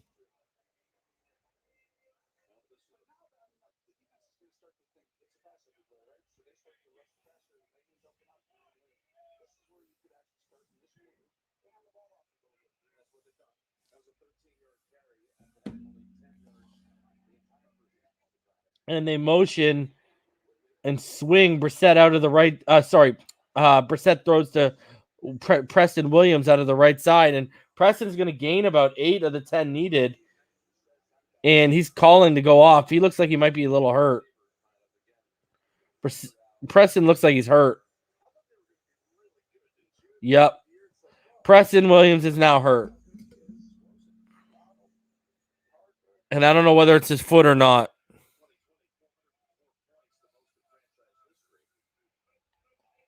Everyone keeps going down and you keep not featuring Jalen Waddle. It's killing me right now. It is killing me. And there it is, Gesicki wide open. All the way down to the 39.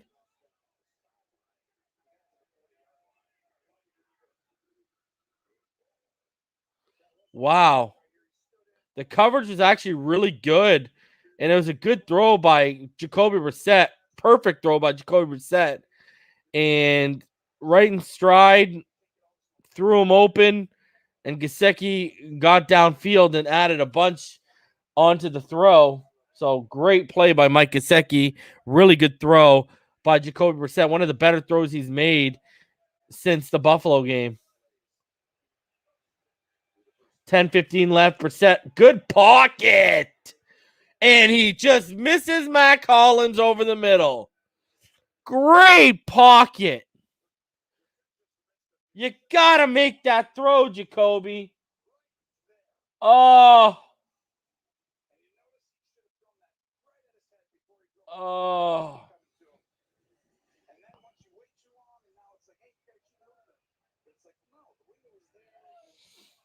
We're going to check it out, Jeremiah. Don't worry, all 22.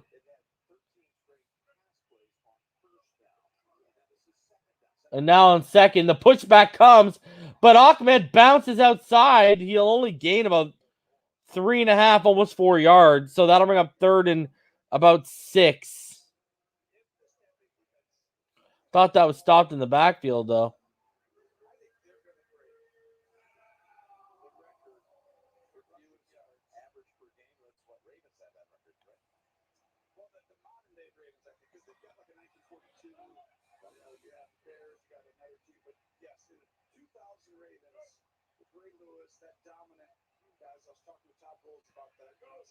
Third and 6 right now. Brissett from the Buccaneers 36. Jesse Davis got beat. Woo! Jalen Waddle, baby! Makes a man miss. Jalen gets the first down a little bit more. Great throw by Brissett. Oh, as he's getting hit. Yeah, that was a good throw.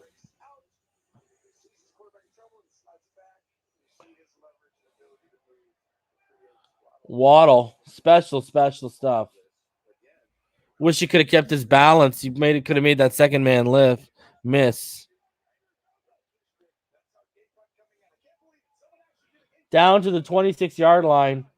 Brissett, decent pocket. Sidearms the underneath throw. And Gaskin digs it out and doesn't break a finger, Mr. Will Fuller. And he gets 2 yards. That'll bring up 2nd and 8.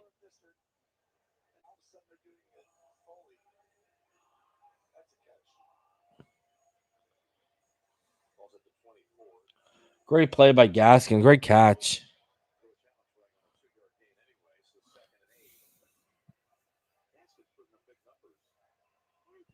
O-line's looking better, that's for sure.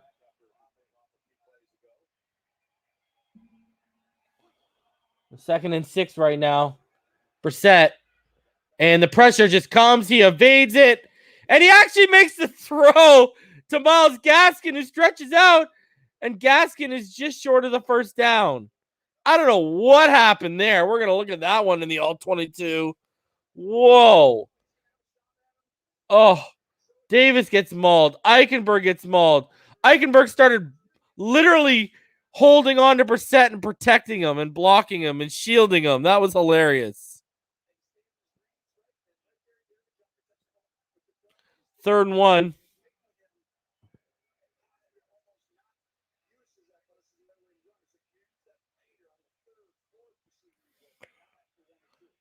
From the 16-yard line, Brissett, the pressure comes right up the middle and from the left side. Oh! Preston had it. And Preston drops it. It's just punched out and there's a flag on the play.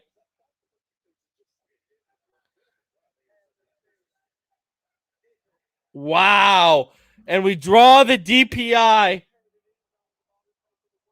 And it's at the 1 yard line, baby.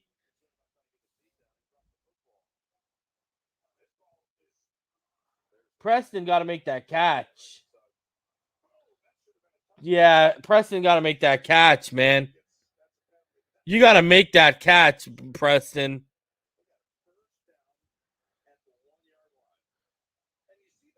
Oh, what a throw by Brissett.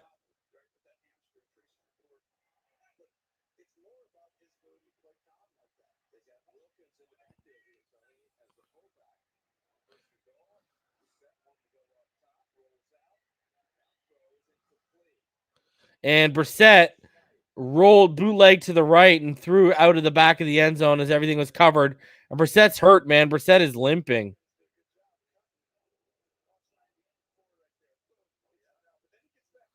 Brissett is hurting.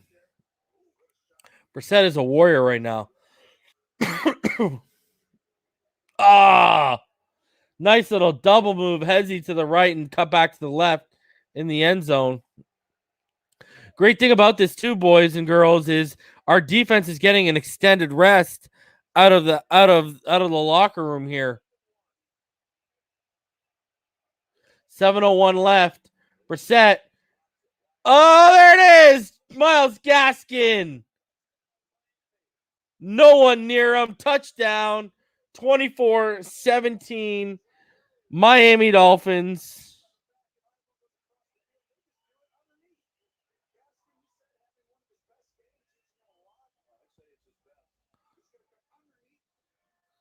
Wow.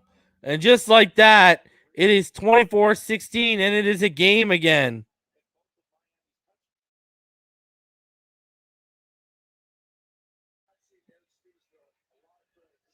Jacoby Brissett like a warrior right now fighting through this. And it is official. Austin Jackson is a guard.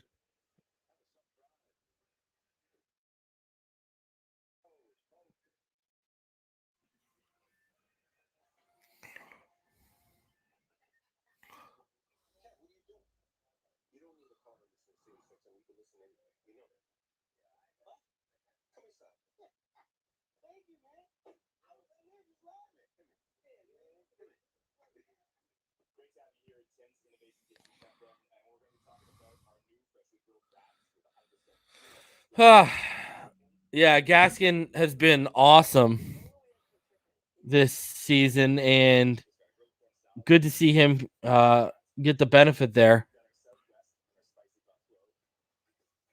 Offense is definitely showing life right now.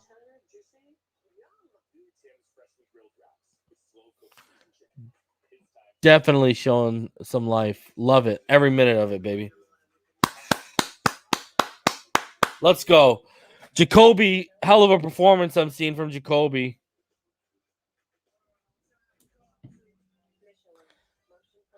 Give credit where credit is due, my friends.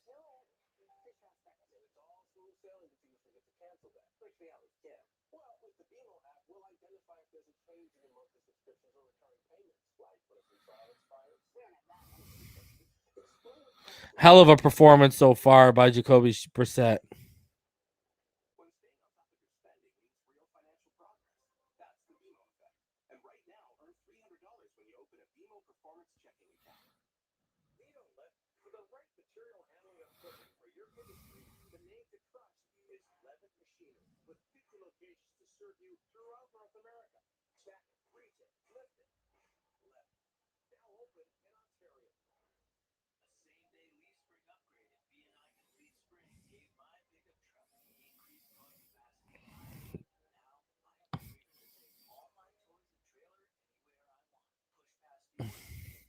Just imagine that. It's, Jacoby Brissett's having a hell of, but what's the one thing?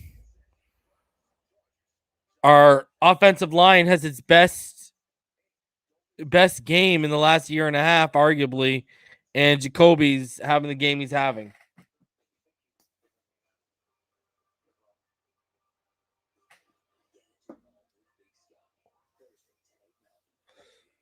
Still need to use Waddle better.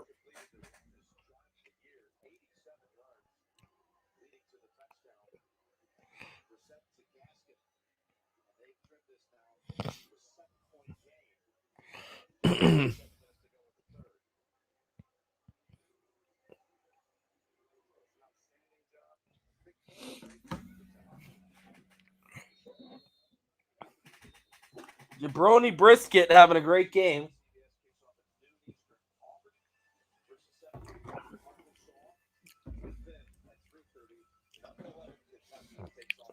Let's go, baby. Defense, huge stand here. Let's go. I need a stand, defense. All right. Huge drive for our defense right here. And here comes the corner blitz. They sent Coleman, it looked like. And the pass is incomplete over the middle of the field. We need a turnover, though. We need that streak to continue right now.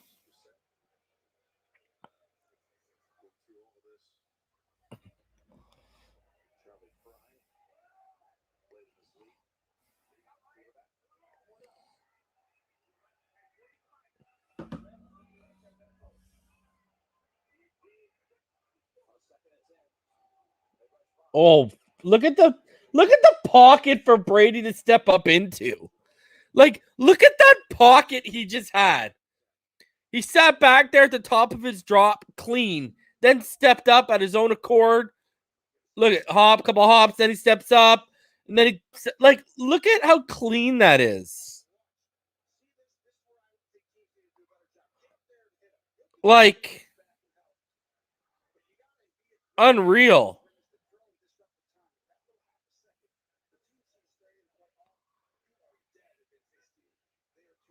So Brady steps back, and then he throws and completes for a first down to Antonio Brown. Needed 10, got 12.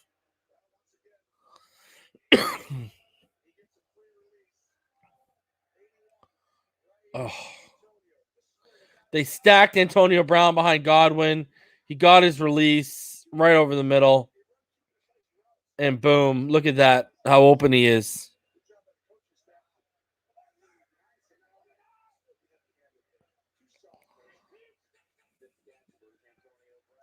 And then they give it to Fournette, and Fournette runs up the middle, and he gains about 6 or 7. I think they're going to give him about 6. So it should bring up 2nd and 4. AB is one of the best route runners in the NFL. Literally, how Tampa Bay is using Antonio Brown should be the blueprint of how we use Jalen Waddle. That's like literally steal it.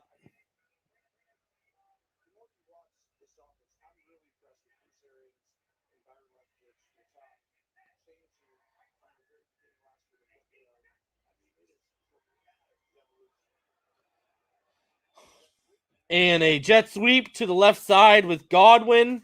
And that's going to be a first down. Plus a couple yards.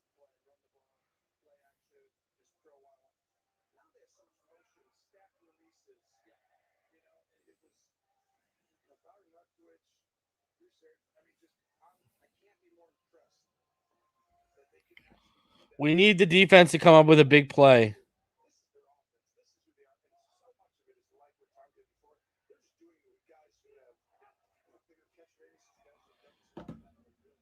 Brady, wow, he's taken down.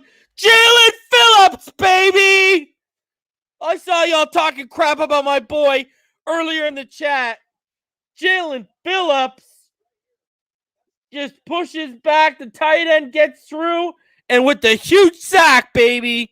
Don't you dare speak on my boy Jalen Phillips like that. Him and Ogba have been studs.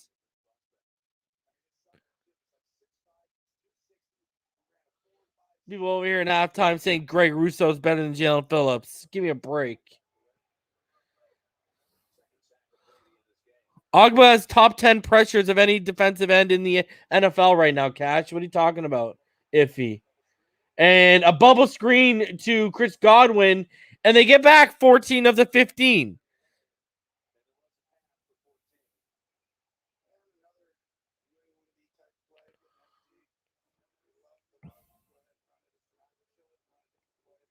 Oh. Yeah, 1.5 sacks in 5 games, Irving, but he wasn't being used properly for the first couple. They were dropping him back into coverage. Yeah, Will Slater, he puts his hand up, says that was me. Don't you dare talk dirty about my boy Phillips, bro. He's only been used properly for 3 games.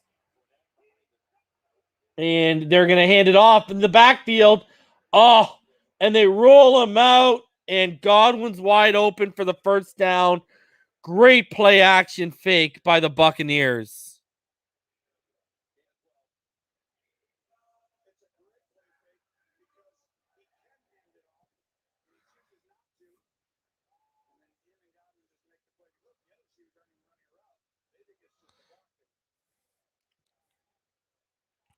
DM says Phillips is a rookie. He's going to be great. JT took 3 years. Yep. Dude, you can see Phillips is getting better every week. Every week he's getting better. Literally, it's crazy. And then to the left side, Fournette. And it looks like they pulled Wirfs all the way from the right side to help. Oh, no, sorry. It's Ali Marpet. My bad, the guard. 2nd and 9.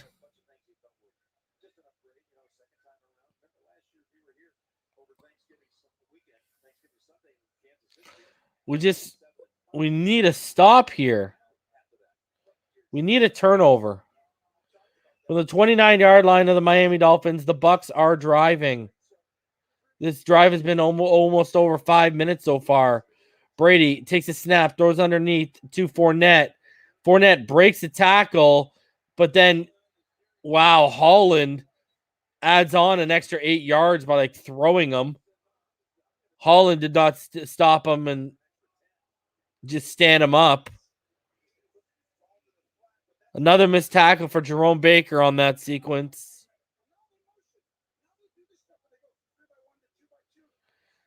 Man, Jerome Baker is just...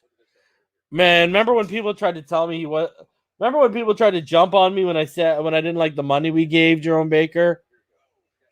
Man. He is bad.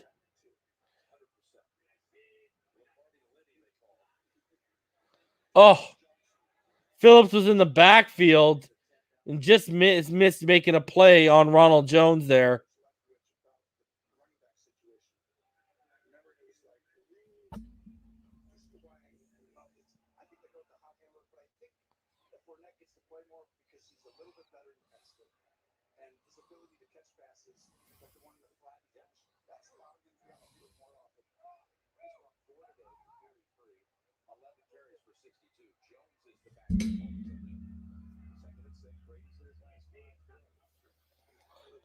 And then they're just going to throw the screen to Godwin. He's going to get just in front of the sticks.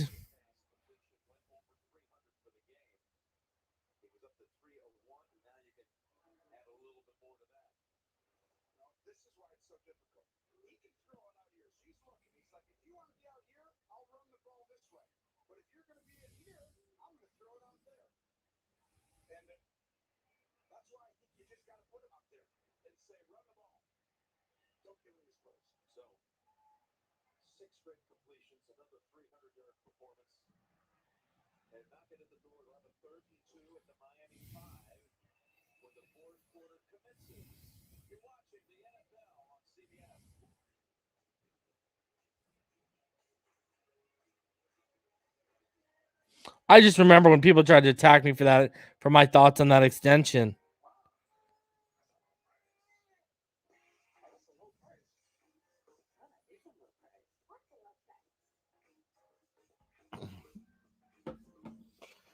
Jerome Baker's been awful. this season, in my opinion. Definitely been one of our worst defenders. There's no doubt about it. Consistently.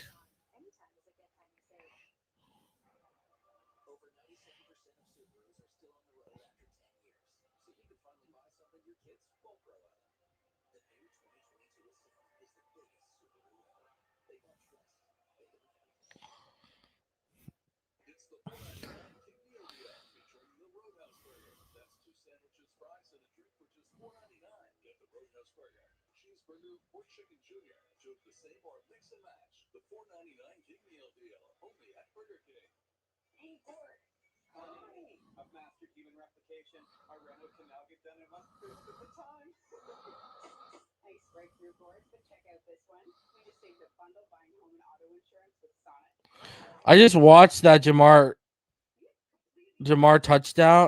Chase touchdown. Like, look at the pocket Burrow had and maneuvered around in. And, like, you just let him. Dude, the guy had all the time in the world. Lit it 1 Mississippi, 2 Mississippi, 3 Mississippi, 4 Mississippi, 5 Mississippi, 6 Mississippi. 6 Mississippis before he made the throw to Jamar Chase. Oh, my God. What the heck is it? Oh. Oh. Oh.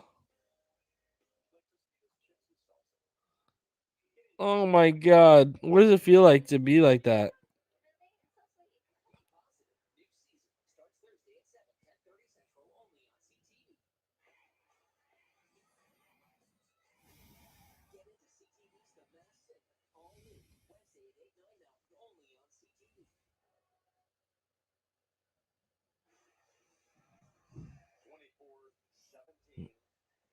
Ugh.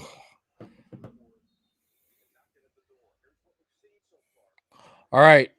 So after counting 6 Mississippis on the Burrow throw to Chase, I'm jealous of the time. I literally counted 6 Mississippis. Okay, here we go. 3rd and 2. We need a stop right here. And instead, we get a touchdown from Leonard Fournette. Game, set, match if we don't score here now.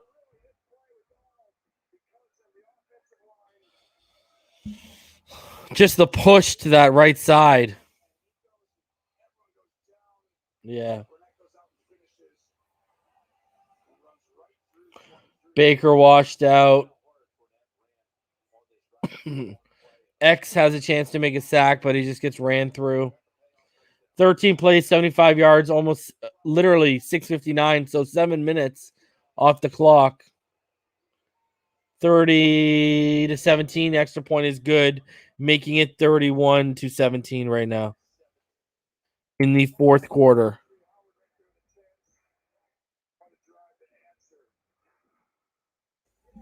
Just like that. Just like that.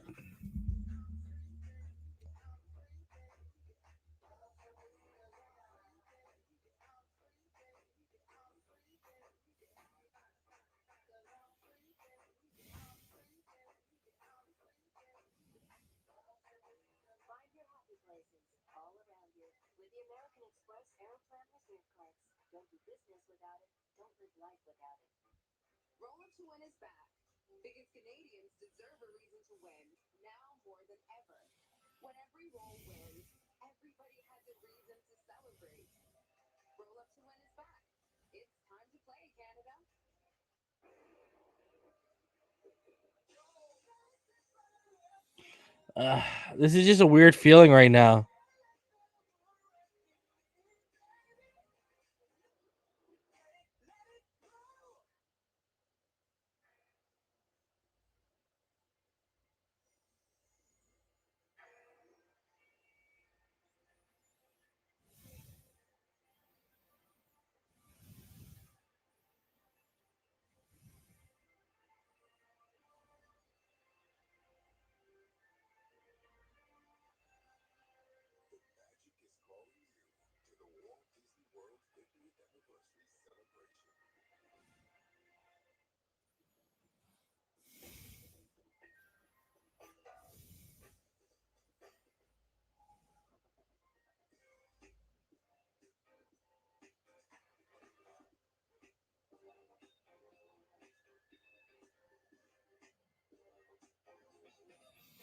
This is just a weird feeling, man. This is the first time since we tore the roster apart in 2019 that we haven't been able to rely on our defense for a big stop or a key takeaway and a certain streak. It's just weird right now with this defense. You know what I mean? Like, yeah, exactly, Florida born. Who needs Bernardic McKinney when you have Jerome Baker and his bloated contract?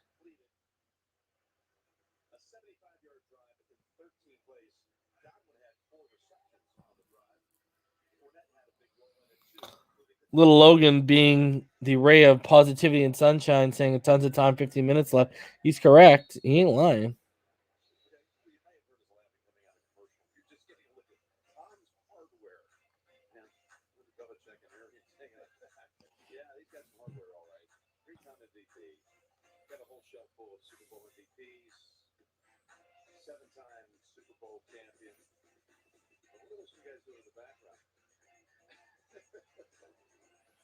All right.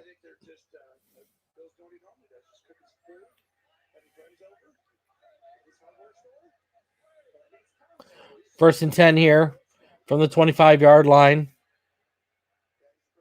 11-man personnel. Brissett's back. Steps up, makes a throw to Gesicki, who makes a move that actually takes him behind the line of scrimmage when he probably had about 4 or 5 yards to avoid a defender. Running north-south, east-west, and ends up southeast. So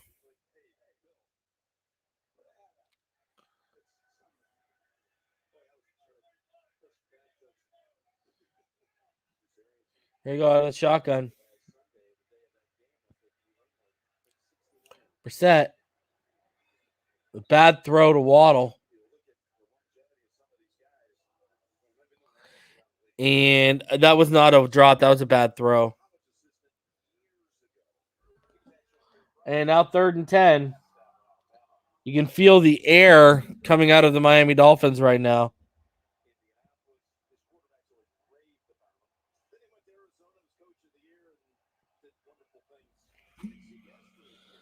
Not good.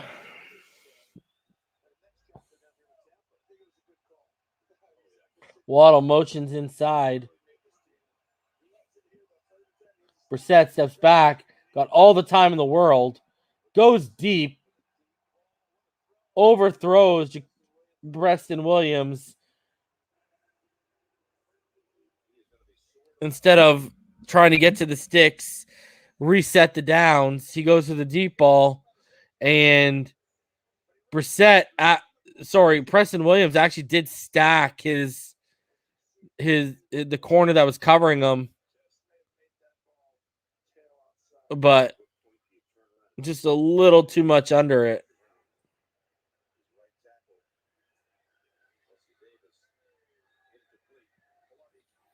So Pilardi now back to punt.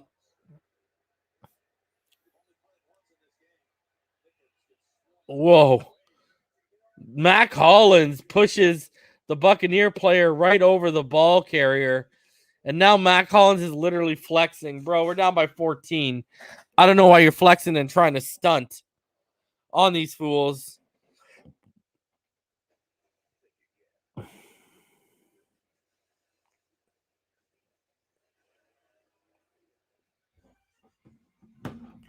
At least they're going down with a fight. Not just laying back and getting blown out.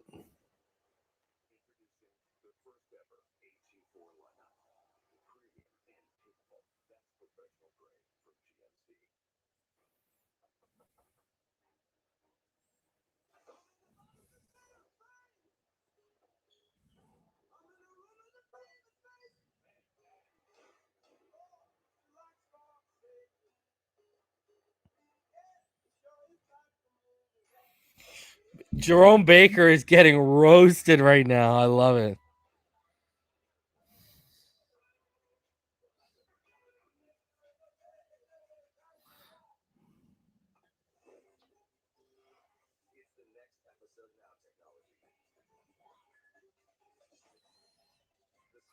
My.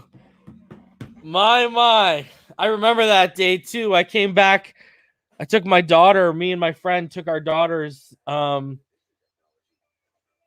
the zoo that day, and I got the update while I was at the zoo. And I texted it after we left, and by the time I got home, people were losing their minds over me not liking Jerome Baker getting paid. Now everyone's ripping him. Hilarious. Absolutely hilarious. Feed Waddle, I agree, Lloyd.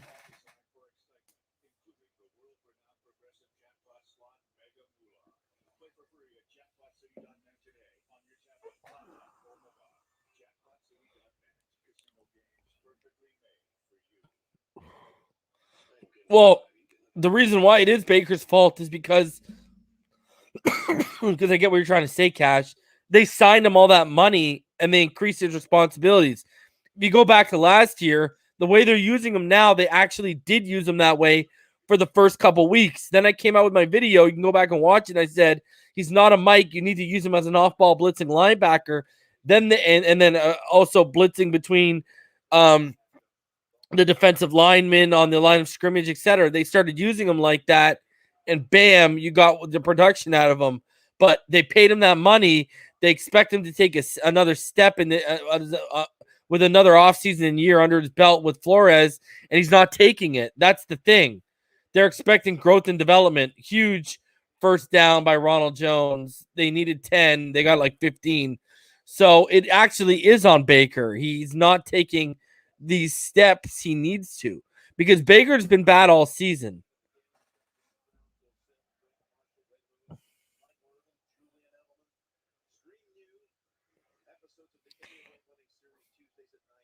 That's why I said don't pay him, because when you pay him that money, you're going to ask him to do more things, because he becomes a more focal point of your defense when you pay him that money. That's how the business works. Wrong guy to pay that money to.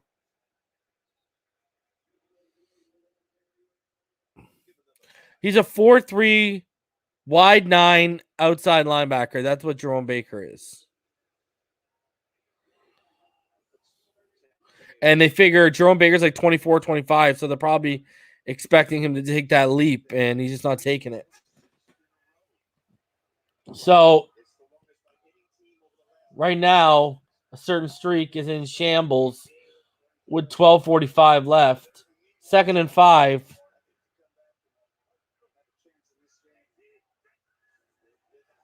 Oh, here comes the pressure. Oh, and he gets the ball off to Brown. Needed 5, and they got almost 7. They got about 6.5.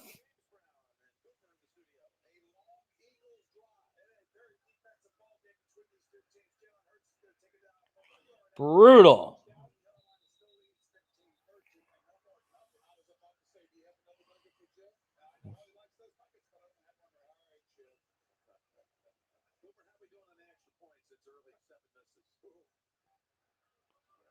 All right. Tom Brady under center. Antonio has 100 yards, 101 yards right now. Brady going deep. And it's to Evans. Byron Jones is beat. It is a touchdown. And there's a flag on the play, though. There is a flag on the play. And it's on Miami. So the touchdown will stand pending the extra point.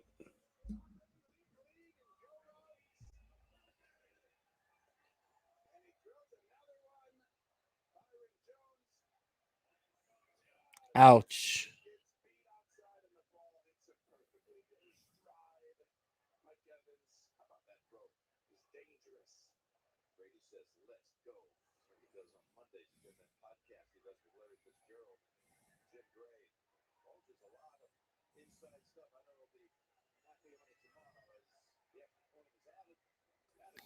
Whew.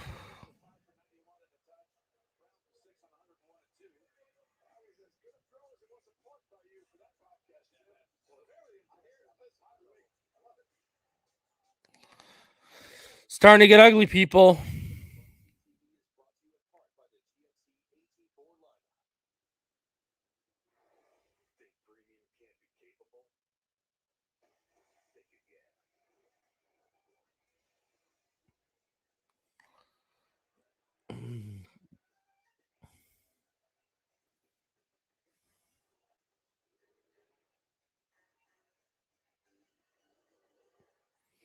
This is bad news right now.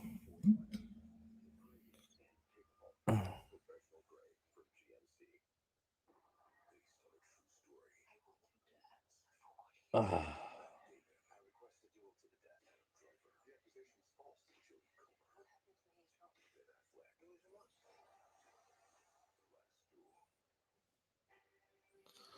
1-4, here we come.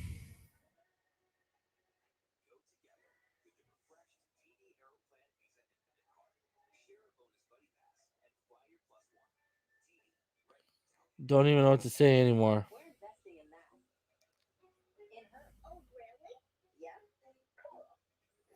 What do you say?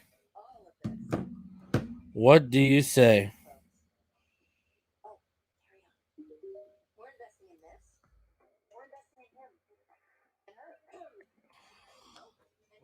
I don't even, loss of words right now. It is.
And guys, I've realized today that I still hate Tom Brady.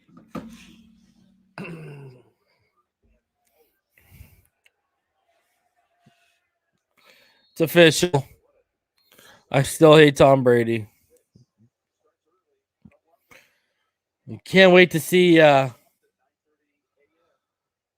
what cliches and, you know, PR hot words Flores is going to be using after this one.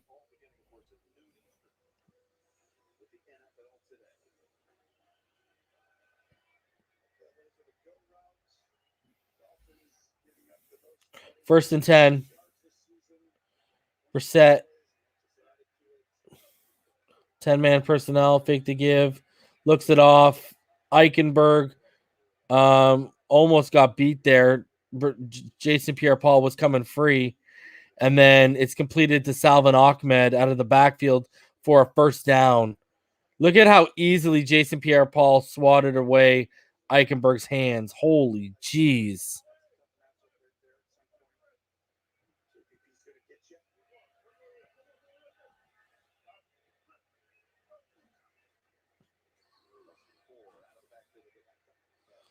Back to Ahmed out of the backfield. And he's going to gain about 6 yards. That should bring up 2nd and 4. 2nd and 5. Sorry, they gave him 5. So there's 11:05 left in the fourth quarter right now.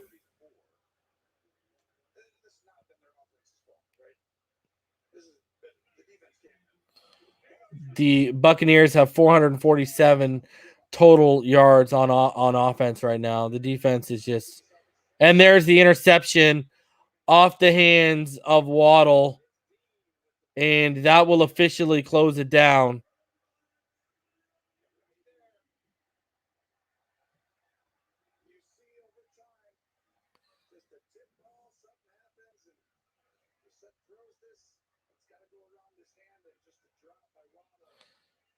Waddle got to make that catch.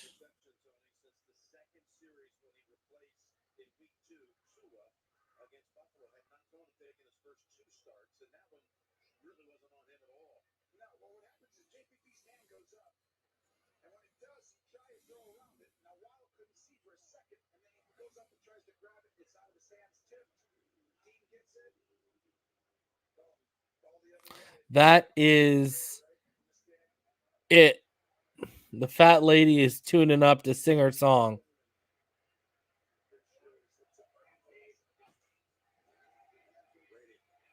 Brady steps back. Wide open over the middle.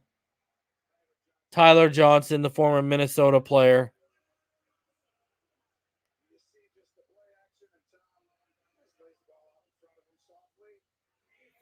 Good play by Javon Holland to make the tackle there.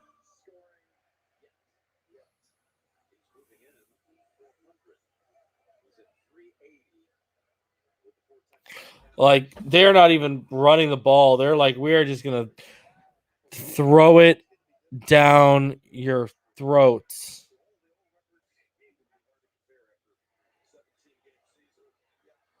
Oh, my.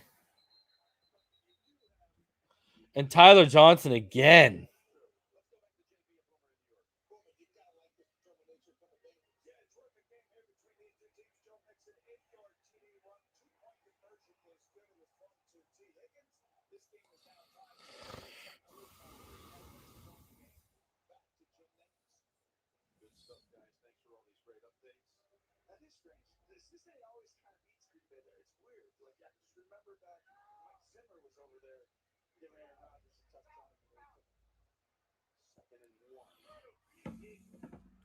Second and 1 right now. And that is going to back up the Buccaneers as they have a false start.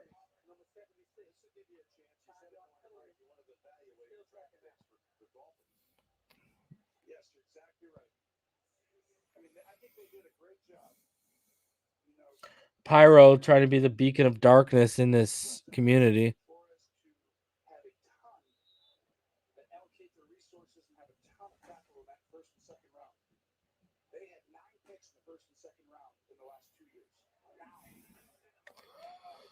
Well, Miami kid Jay Waddle isn't even being used properly. You can't house his whole performance on one drop. Go look at and chart him how many routes he's run beyond 10 yards.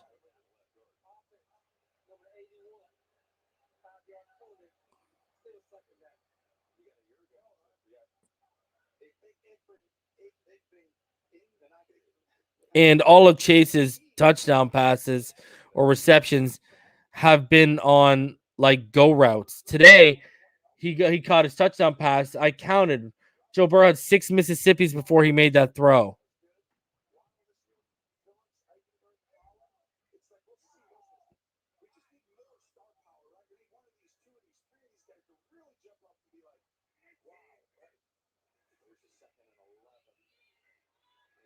Oh, my God. Right over the middle. Mike Evans. And they are just running up the score right now. They are embarrassing us.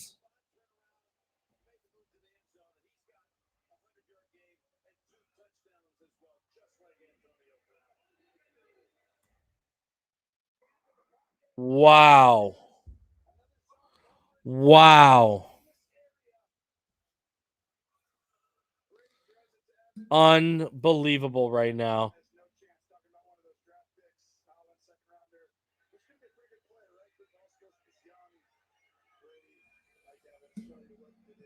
Unbelievable right now.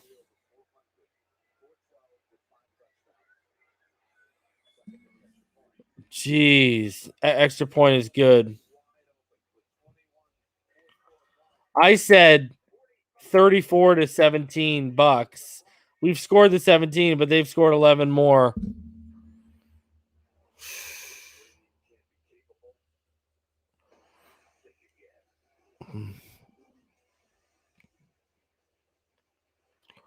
This can lead to us losing this locker room. We're getting embarrassed. The defending champions, 45 points on us. The Buffalo Bills went to the AFC Championship, 35 points up on us. Against the Bills and the Bucks, we've been outscored 80-17. Two teams that are considered legitimate Super Bowl contenders.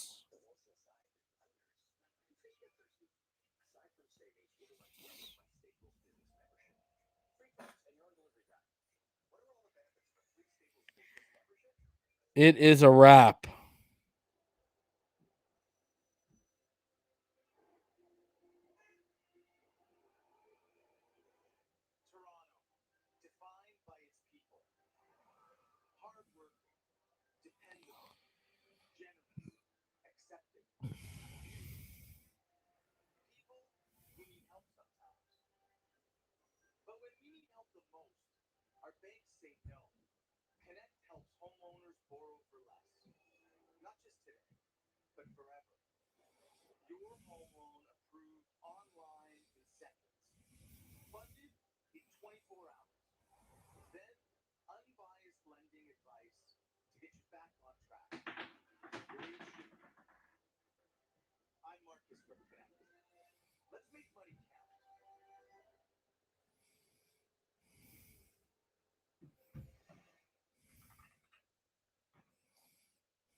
All right, here we go.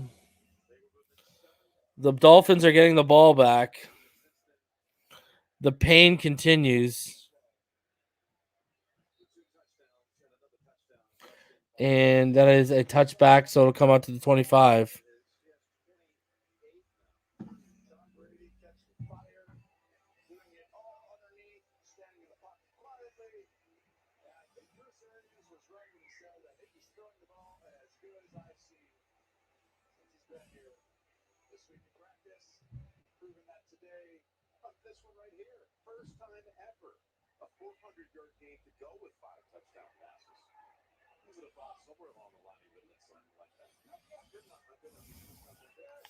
Brissett back, spins, and throws it away.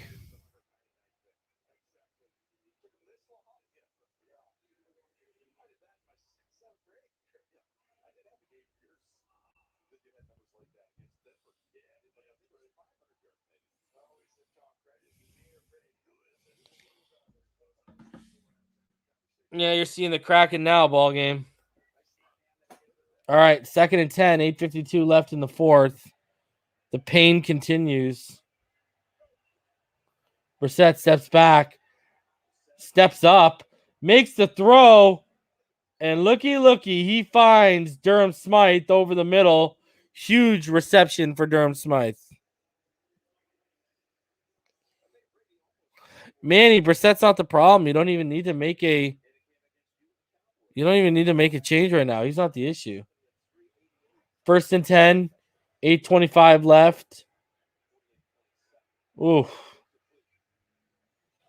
Tries to throw over the middle towards Gesicki, but the coverage is good, so I'll bring up 2nd and 10.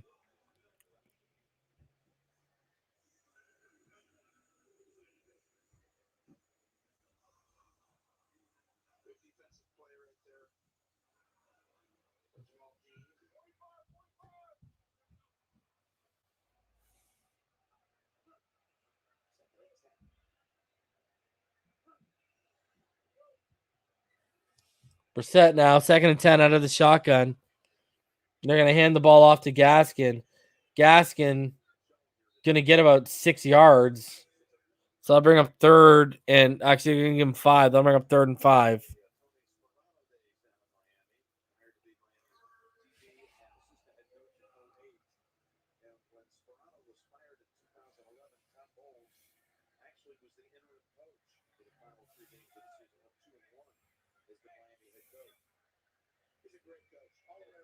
All right, out of the shotgun. 10-man personnel, Brissett. Oh, pressure comes. Jesse Davis is beat.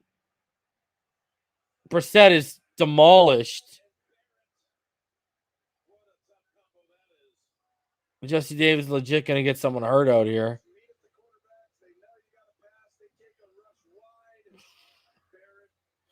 Shaquille Barrett dominates.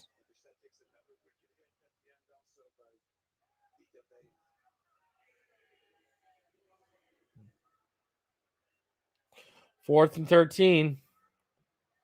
7-17.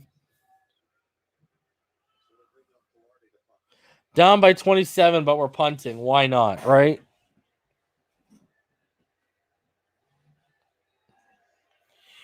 Martin says Brissett looks like he's ready to quit on these fools.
All right. So 7:06.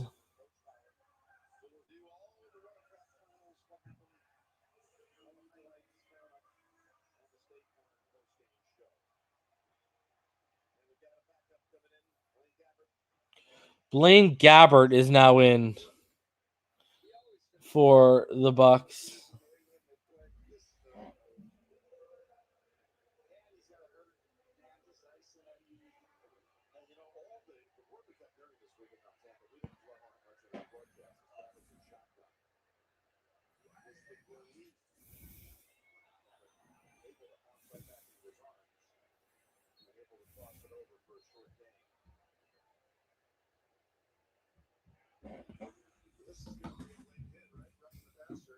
And now we're getting a roughing the passer call.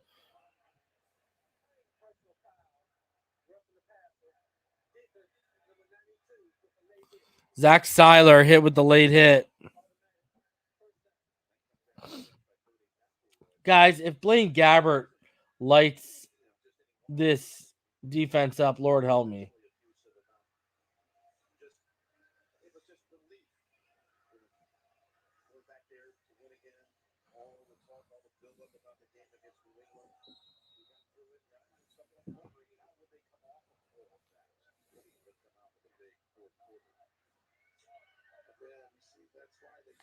If he lights us up, if Blaine Gabbert lights us up, my God. Wow, New England's come back against Houston. Oh, there it is.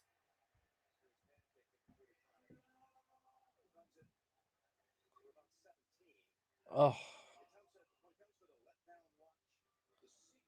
Ouch. Huge run. I want to say that was Keyshawn Vaughn. I might be wrong.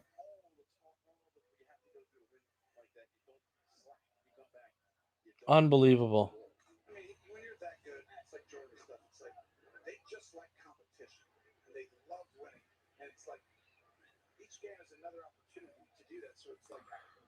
So here we go from their own 45-yard line.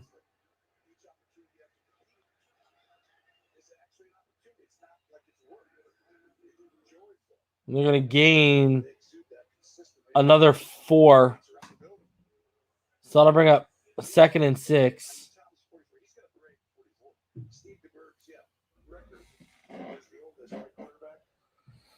Ted Allen says, not going to lie, there's literally no point in being a Dolphins fan.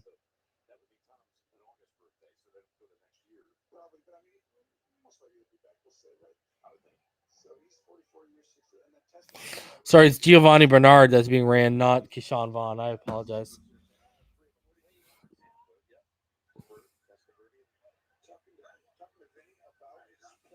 Second and 6. Again, they give to Giovanni Bernard. And he is going to gain 4, so that'll bring up 3rd and 2.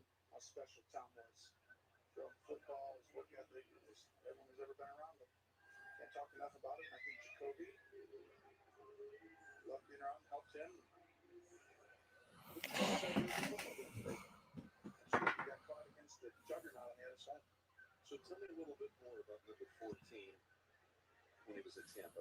Then he tested birdie. All right. 4:35 left. The Bucs are 6 for 8 on 3rd down today. We continue to struggle on 3rd downs as a defense. Blaine Gabbert with a back shoulder throw to Antonio Brown.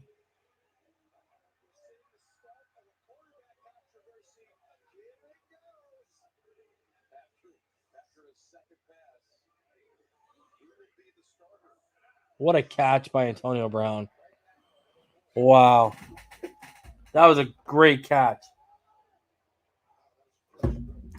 That was ridiculous.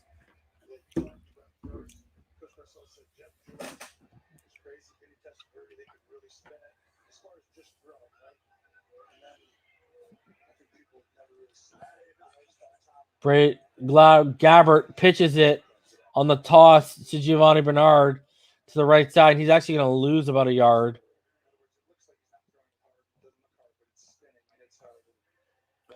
.330 as the clock continues to run down on this destruction of the Dolphins. This painful game to watch.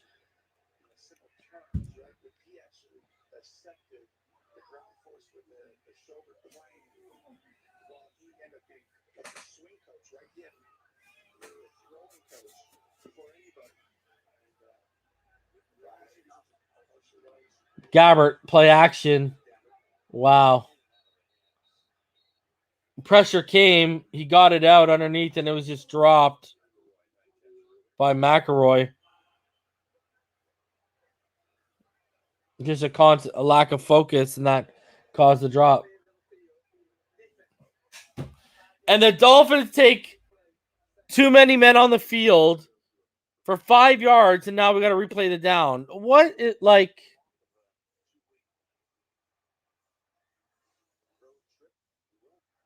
Unbelievable.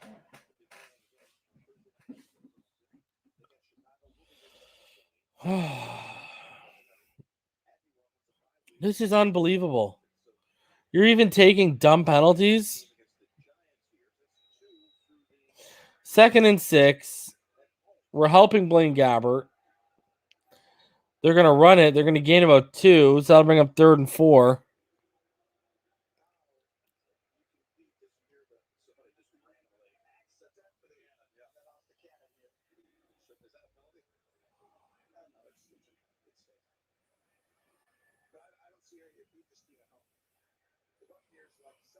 Everyone in the comments is just out on Greer and Flores and Ross right now. So Gabbert in the shotgun, 3rd and 5.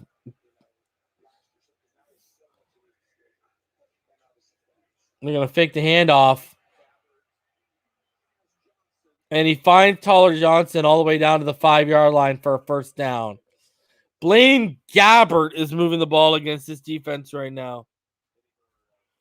My God.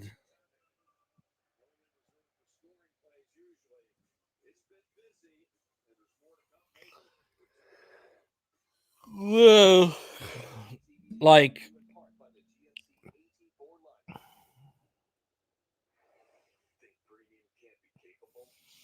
this is ugly.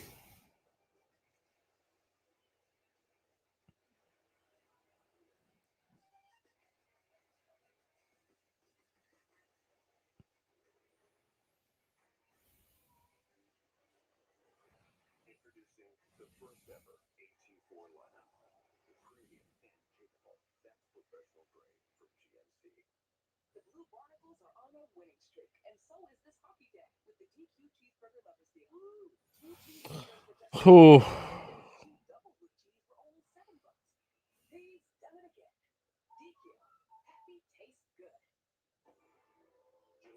This is ugly. Now the question has to be asked. Have they lost the locker room?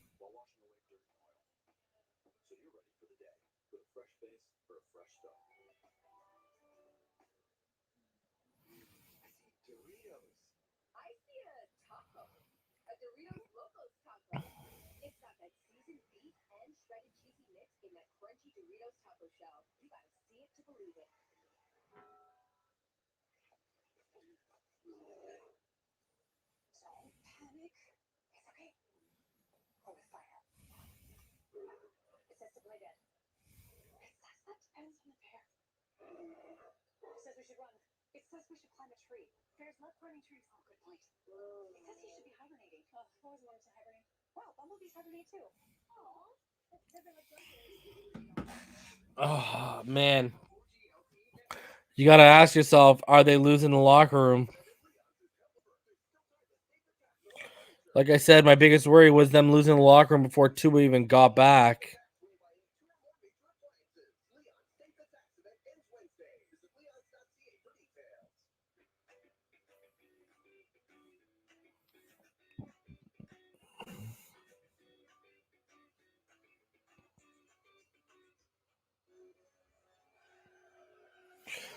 See, Mr. Ballgame, the problem with that is X is a vet, Byron's a vet, Baker's a vet. We got a lot of vets technically on our defense, and they're the ones who got taken out behind the woodshed. They got taken out behind the woodshed real bad. And it's going to be kneel down, and they're going to run it out against us. The clock is going to go down.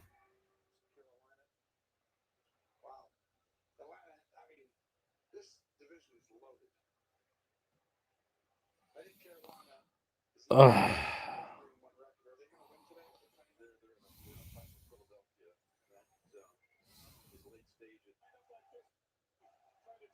Wow, and they just totally cut from the game and said, yo, we're not even going to show the rest of it on CBS.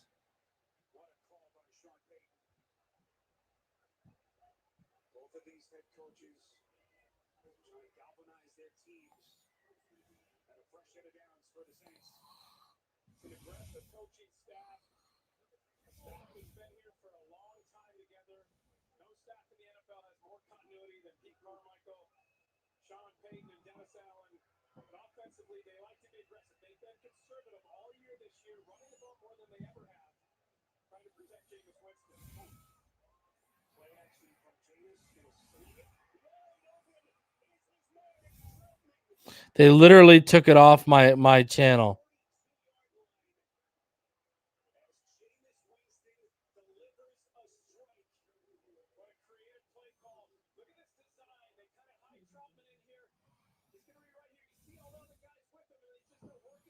They literally took it off my channel.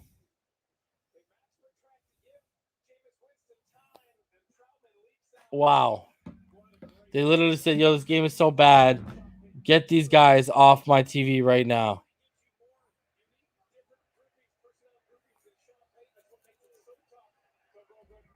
So now I gotta go. I'm gonna go watch it on another.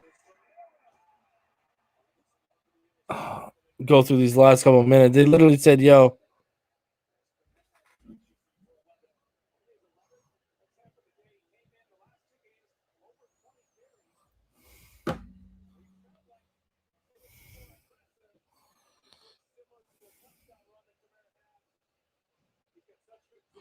All right, let me see this here. Yep, it's officially over just in time for me to catch the handshakes as they take the knees, and the Miami Dolphins have officially lost now 45-17. Painful time to be a Dolphin fan. I'll drop the link for some of y'all to come up here and we can talk about this disaster. Ouch.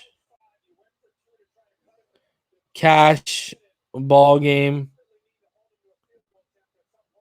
Crypto. What's going on, boys? Yo. What's up, man?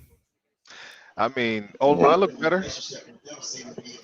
The O-line look better. That's it. That's it. That's all. Let me start with a silver lining. Pyro, what's up, man? Hey, man, I'm enjoying life right now. What? This fucking guy. Let's get it, man. I'm enjoying this shit. We see it coming. We see it coming. Fire Flores immediately get his ass out of here. Clear house. I'm fucking done with this coaching staff, bro. No adjustments, no nothing. Same fucking energy throughout the whole game. Garbage. They lost the locker room. I think so. They checked out, bro. The defense looked checked out. Bro, they checked out. They literally checked out in the second quarter. I had someone text me at the end saying it looks like Xavier Howard's quit on this team. Yeah. Yeah, after receiving a big payday. When your top guy is lackluster and not going out there keeping guys fired up, it's hard for the rest of them dudes to get up too. They're looking around the room like, shit, if he ain't gonna do it, then why should we? But they're not a team yet. They're a bunch of individuals. I've been saying that shit for the longest time. We got away with a whole bunch of individual play and stuff of that nature, but they're still not a team. Yeah. I don't see a team effort out there. I don't see guys out there laying on the line for each other. I see them out there individually doing things consistently over and over again, which it works every now and then, but for the most part, you can't win against quality teams playing individual ball. Isn't that the Patriot way, though? Everybody do your job? Yeah, that's the Patriot way. We're the fucking Dolphins. Right. You know what I mean? I don't care if he did come from that tree. That's why I said that ball game. That's why I said that. Yeah, fact of the matter is, where he screwed up at was not surrounding himself with quality, experienced coaches that these guys could actually respect and look at. They don't have anybody. They don't have anybody on that sideline that they're really, truthfully feel like can help them fix the shit that's going on in the middle of the game. I'm sorry. In ball game, as soon as Jim Caldwell kind of took off, mysteriously with that illness, I was like, yeah, bro. I don't think Flores can handle like a supervisory type of person to like look over him and make sure the boxes are checked, man. So right. Flores doesn't want anyone to second guess. Like, hey, you sure you want to do that? Or hey, he's a dumbass. He's a dumbass, and that's a horrible way to be in life. He's a dumbass, then, because at this game, at this level, hey, the Patriots pulled it off too. You need just as many smart motherfuckers around you. Absolutely. Know this thing. I want you to realize, I put out a poll 4 minutes ago on Twitter. It already has 200 votes. 76% are saying Flores has lost the locker room out of the 200 people. At least the defense. Oh yeah, that's clear. The crazy shit is I understand why he would want to do what he's doing, but not so soon.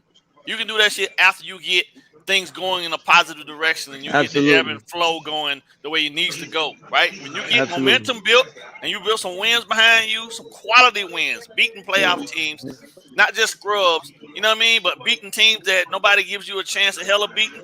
Right. Then you can start saying after those seasons, if you I'm the man. a master, now I'm the man. Now I can go out. Not for nothing ball game. We haven't. Not for nothing ball game. Even going back to last season, coming into this season, we have not beat a winning tean. I said we overachieved. I kept saying that over and over again. I said it would have been so much better if we was fucking 8-8. We were 8-8. Half of this fucking expectation will be cut in half right off the bat. Nobody wouldn't be feeling the way they're feeling right now. The only real bright spot I seen on this game was Austin Jackson bumping in the left guard and Liam Eichenberg playing left tackle, and the offensive line looking through the whole chat, through the whole game. I definitely agree, Martin. Austin Jackson looks so good, boxed in like that, bro. Right. I loved it. And Preston Williams too. You're right, Florida boy. Can we do ourselves a favor as a fan base and not criticize Jamar Chase so hard because our guy is crapping the bed right now? So now he's starting to look like the better wide receiver. Listen. Hold up. So So wide receiver, right? This how this process works on offense. I mean, and people can disagree with this all they want, but at the end of the day, when you look at it, this how this works. Quarterback position is the most dependent position on the fucking football field for offense. Period. Then you turn around and their success, whether it be wide receiver, running back, all of the skill positions, it all goes back to the O-line. So if your O-line is playing crappy, then everybody else around them is going to struggle until you solidify that. What we are seeing is that the somehow or another, the Bengals were able to actually fix a lot of the issues they had from last year. Exactly. They got a hell of a game. I counted. I literally go back and watch. First of all of Chase's touchdowns have come on either they've all been go routes and he's wide open. He's not running like an extensive tree and juking motherfuckers and killing motherfuckers. You go watch Joe Burrow's touchdown pass to him today. That was all Burrow, not Jamar Chase. Burrow had 6 Mississippis I counted live on air before he made that throw. And people were trying to tell me they needed Phinish well, and that's exactly why I told you they were going to take Jamar Chase. Crypto, you got people a lot of background noise. Yeah. They yucking it up right now. Like, damn, we got wood. They're just laughing at the Dolphins. Yeah, but the promise, the good thing about this is that I saw this O-line play the best they've played all season. Yes. Absolutely. So with Tua coming back, that presents a lot of positives, right? And listen, let's be honest. And nobody up here had us beating Tampa Bay, right? True. But we just didn't expect the defense to go out there and lay down like they did, right? So that's the most disheartening part for me. Aside from that, I didn't have us winning this game regardless. I just feel like Boyer got out coached for one. He got out schemed.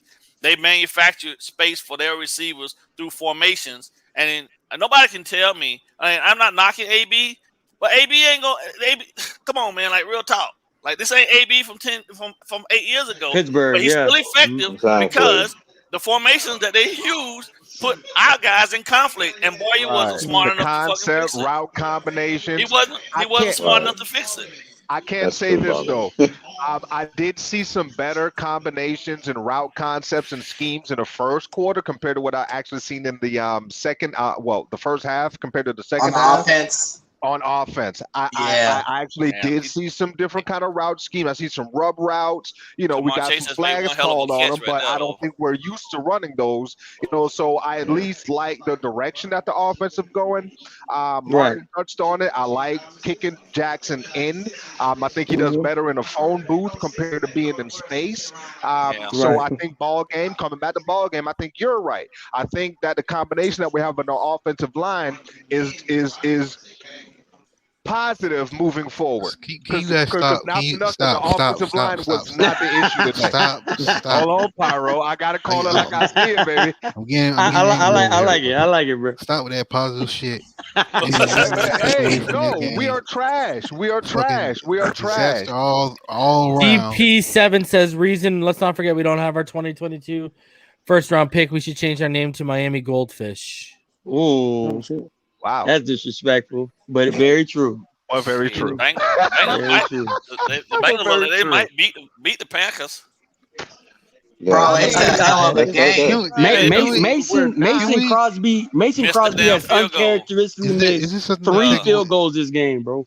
Bro, did you not see the drive where they missed the field goal and Rodgers threw a hell of a pass? Bro. But Mason Crosby's supposed to steal that came from behind. Yeah, you're right. So New England had a hell of a comeback. So now we're third in the division. Okay. I don't mind. I'm ready to be last, to be honest, so we can really, buckle down and stop playing with, with the prepreration. I don't trust them with the picks. I'm just we're not gonna have our first pick. Yeah. Our first pick is with we got the Philly 49ers. Right now. I don't care. I don't care where the pick is. I still don't trust them. That too. But again, look, I still believe that this team at 1-4 can still mathematically make the playoffs. It's just going to be. Mark, no, we're done. They got to win like for the next 10 games. But listen, for the next 10 games, they have to really grind out like 8 wins, bro. Like they really They need 10. They need to win 10 out of the last 12. Yeah, they have to run the table. Playoffs. Because you need 11 wins, let's say. The AFC is very difficult this year. Yeah. Can I say one thing? Can I say one thing real quick? And the problem is, even if the Bengals missed their kick too. If Tua goes 8-4 over his last 12 weeks, people are going to say he didn't do enough to get into the playoffs, forgetting that the 1-4 start is what killed us. Yeah, he just missed that. But can I just bring in one fact that Martin is missing out? The team is already checking out. So he didn't do it. But the thing you might get with Tua is you might get a little bit of a rejuvenation with Tua. Wow. I hope you're right. Because I would think Jacksonville's the type that's going to give this team turnovers. The defense is going to create turnovers on Jacksonville. We hope so. Because that's the one thing that stops me from having hope is I feel like our D has checked out, man. 3-3 would have given us a realistic shot, right? Yeah. 2-4 means they got to damn near play flawless football for 10 games. They got to play flawless football. I think it's possible though. Look, anything's possible, but obviously, from what we've seen right now, I think it's fair to say that Tua is actually more invaluable than Brian Flores initially assumed. I just don't like putting all that on the young boys. I agree. I agree. But now Flores has to kind of pull it off. I think Flores has to kind of look in the mirror. They need to put that on Coach, bro. They need to put it on Coach. But they won't. I still think Flores has to really look in the mirror and say to himself, "Look, this whole Deshaun Watson, this whole, okay, I didn't want Tua pick. He needs to really swallow whatever type of pride that he has left, considering they're 1-4 right now, and say, I got to prepare these guys with Tua as our starting quarterback and see how Tua can cook, bro. That's it. What Flores needs to do, since he's still going to be around, Flores needs to swallow his pride. You're right there, but he needs to hire an offensive guru or whatever the fuck. He needs to relinquish Green Bay about to win this game. Now it's starting to look like they need to hire a defensive guru because the defense got mopped up. They might need to hire a defensive guru now. Well, we need to hire hold on. We need to hire a defensive guru. Then it's bye-bye, Mr. Brian Flores. Yes, exactly. See, that's the thing. That's the thing. In this streak with Tua being out, not only offensively were we exposed as inept and Tua not being the problem, but in the meantime, his defense is now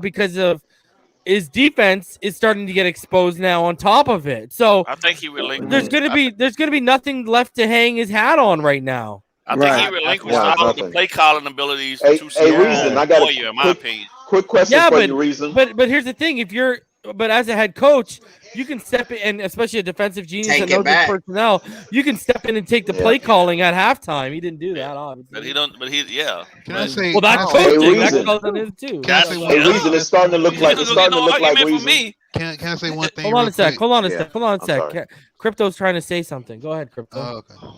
Yeah, Reason. I was gonna say, hey, it's starting to look like it's gonna be. Oh yeah, it's down. I'm down to 0 games now. We have to completely run the table. We have to go 12 straight wins for my prediction to be right. Yeah. 12-0. That's insane. Hey, what's the deal with the linebackers for the upcoming draft? Because I'm thinking we probably have to target one in that late first round. Who you got for the third best linebacker? Because they're gonna run the table on linebacker. From Georgia. Dean should be the first. I like Drake Jackson from. I was thinking Georgia too. Georgia got some good ones. Is Drake Jackson a linebacker or edge? Yeah, because they probably gonna go in the mid-20s. They're gonna start having a run on them. I'm thinking because of the class, Patriots won. Hey man, he holding around the car, boy. But the middle linebacker that I want isn't in this class. It's in next year's class. Who you want? Okay, we'll get our picks back. Yeah, we get our first round pick next year. I want Justin Flo, the middle linebacker from Oregon. Okay. If I could get any defensive player in this draft In the first round, it'd be Kayvon Thibodeau. I only want to talk about that man is a monster. I was about to say I kind of like Aiden Hutchinson out of Michigan. I'm thinking we have to start rebuilding our front seven. He'd be my edge 2, but Kayvon Thibodeau is definitely my edge 1, bro. Absolutely. Who's your tackle, Reason? Yeah. Who's your right tackle? Well, tackle. What? Who's my right tackle? What? Out of this draft? In the draft. Yeah. There's a lot of tackles I like Evan Neal, obviously is my favorite. He's playing left tackle this year, but he played right tackle before. Everyone knows I love Abraham Lucas out of Washington State. He's a natural right tackle. There's a lot of Zion Nelson, Kennard. Mm-hmm. There's like a lot of it's good pretty tackles. deep. Yeah, this tackle. Walker. That's what we're gonna need because I really like that kid from NC State is pretty good too. We're not getting a tackle. How do we linebacker though? How do we like the running backs coming out in 2022? How do we like the running back? We ain't gonna draft what? Yeah, we ain't gonna get a running back either. I'm saying they're going receiver. Yo, this kid, y'all want to watch it? Y'all want to watch a good tackle? That's gonna be. You think Warris? Yeah, they gonna go receiver. From NC State, Akeem Ikwanu. Watch that kid. Akeem Ikwanu. He can block. Yeah, he's a beast. Fuller won't be here. What is he? A right tackle? DB. He's a left tackle. So you only have Waddle and honestly, they gonna go another wide receiver. They gonna go tight end, bro. Preston Williams is the most polished and pro receiver that we have on the team. He's just injury prone, bro. That's why Preston is like a question mark. Nice catch in the back of the end zone, polished receiver. I'm just saying, if you saw the drop that he had right for that touchdown, his toes were literally inbounds. You know what I mean? His presence of mind is elite. His toes could have been dancing inbounds for all I want. You got to catch the football. His presence of mind is elite, bro. Martin, what about the catch he had that they challenged, bro? That was man. I'm just saying, like he's got best pro receiver. He just can't stay healthy. Right. Yeah. But he replaces Parker long term. Exactly. And then they need somebody else to bring in to complement what Waddle does, right? They need another middle of the field. Maybe Chris Olave from Ohio State. I was looking at him. I was like, bro. I got a question for y'all. The problem is with this wide receiver class is there's not a lot of size. It's again a pretty small class. Like Milton and Olive are all like Dotson's not a big guy. Like Joseph Nada out of Clemson is the only like bona fide like elite big receiver in Justin Ross is big though. What is he like 6'2", 6'3"? Yeah, but he's not as physical as Joseph Nada. Joseph Nada's like 6'3", 225 or something like that. I got a question for y'all. If we go 8 and 9, where would our pick fall? Where we can like pick 15, like our pick? Our pick is probably 8 and 9 will probably put us somewhere around maybe 13 or 14. Yeah, 15, right in the middle. 13, 14, 15 range. Because I need Tua to at least win 8 of the remaining 12 games to get it to beyond 15. I ain't trying to give them a top 15 pick. This is ridiculous. Right. Yeah. I got a question. Yeah, that's crazy. Would y'all ride with the same coaching staff? Man. No, you have to shake it up. You have to shake it up.